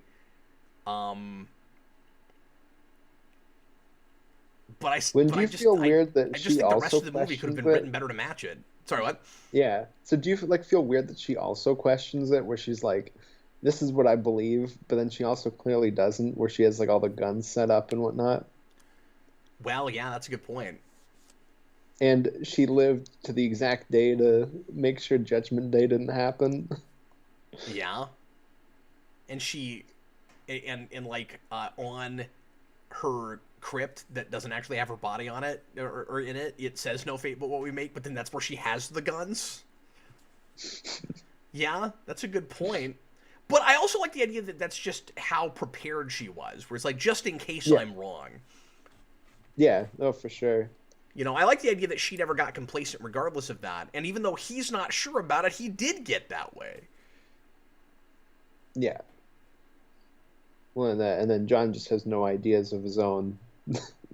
Philip Kelton, Cap, you're putting more thought into how to make a movie than Hollywood did. Well, Well, no, they had exactly one thought, and that's called money. we haven't made one of these in a while. We own it, and We we're like just leaving money. money on the table. Arnold, will you come back and make us money? Let's do it. Linda Hamilton doesn't want to come back. Whatever. We'll pick up some druggie. He'll be the new John. We don't have to pay him.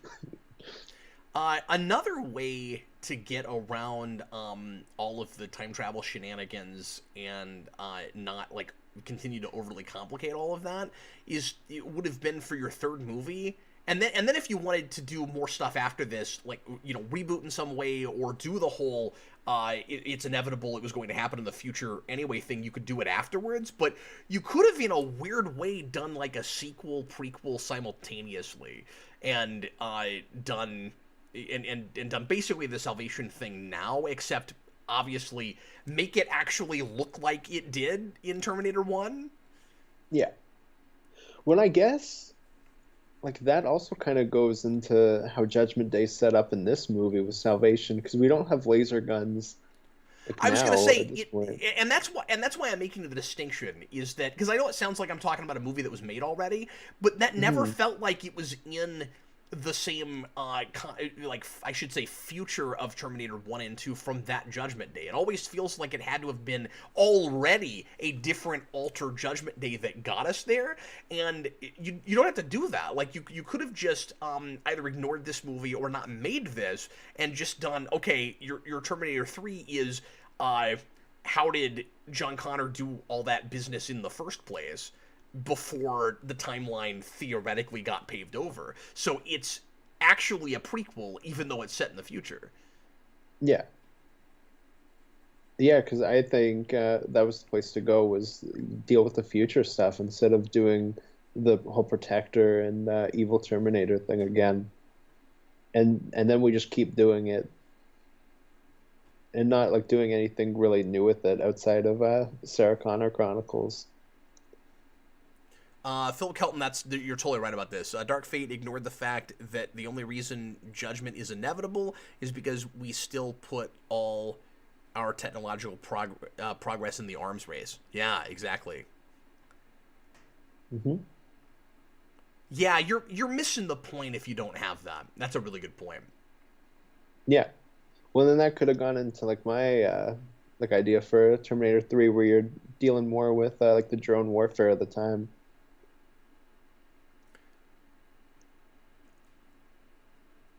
And I also think that a way to continue this franchise and making it a little bit fresher is just to blend it with one of these other franchises that's kind of this whole premise also.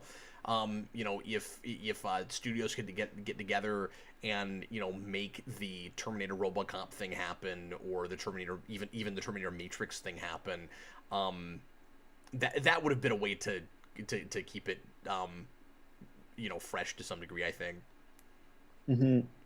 Noah's about to watch the Sergeant Candy scene. Do you remember that deleted No, I scene? don't. That's where we see like the real person Arnold. Oh, is that what you're talking about? Yeah, where he's voiced by Samuel L. Jackson. Wait, really? I didn't even remember that. Okay. Yeah, and he's doing like a really goofy voice, and he's like You're talking about in Salvation? no, in Terminator 3. Oh. Yeah, it's a deleted scene where they're looking at like a model for doing like the first like T-800 or whatever. Oh, I And didn't know about this. Okay, I thought maybe I was remembering that scene in Salvation wrong, where they had the CG Arnold, and I was like, that is a Terminator in that scene, though, right? yeah, yeah, So it's no, supposed to be when he like does Arnold's talk. a real person, and they're gonna model it after him. Yeah, yeah, and it's like a boardroom looking at this video where he's like talking, and he's got a really goofy voice. And one person's like, "Oh, I really like his look, but I can't deal with that voice." Oh, that's terrible. And there's like an intern guy who's like really nerdy in the corner, and he walks up and he's got his like paperwork, and he's like, "Leave that to me," and he walks away. But it It's, occurs to me now that you mention that that deleted scene that I never knew about that. It occurs because I didn't buy this movie. It occurs to me that you could have maybe, I don't know what this is. You could have maybe done a story about the guy that they model after him. oh, Cinematographics saying that Sergeant Candy scene is where they name drop Cyberdyne and the research that they stole. Uh, it's Oh, it's been a while since I've seen that scene, so I don't really remember okay. that. But So it was addressed, but they cut it out. See, every time I complain about a thing like that, always in the back of my mind, I'm going, I bet it was there in the initial draft. except that scene at least isn't like the my favorite scene of T2 that they cut. I 'Cause forget that now. scene's also dumb. What was it? I forget now. Oh, for the T2 scene, it's the chip scene where they talk about like how they have to reset his chip so that he can learn. And then Sarah tries to smash it, and John's like, "No, no, you're gonna listen to me. Like I'm a leader. Why would anybody listen to me if even you won't?" Well, guys, thanks It's a lot for watching. Hope you had a good time with us tonight. We will be back with you in the not-too-distant future for Terminator Salvation, which I'm really curious to go back to and reassess, especially after watching these as recently as we have. So look forward to that. We are, much to my chagrin, going to go ahead and go through all of these, I think. I really don't want to have to sit through Dark Fate again, but for the sake of completion and because Austin has not seen that movie yet, we're going to do that.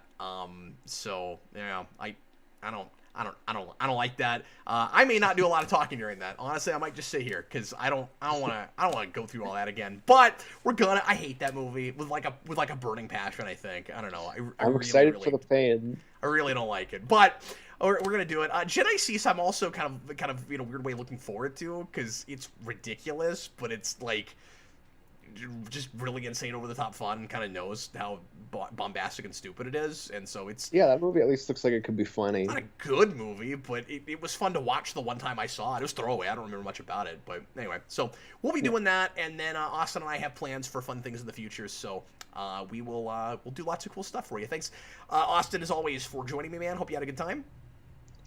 It was better than it like should have been. T3. See you again next time. I was Captain Logan. That was The Day Ghost.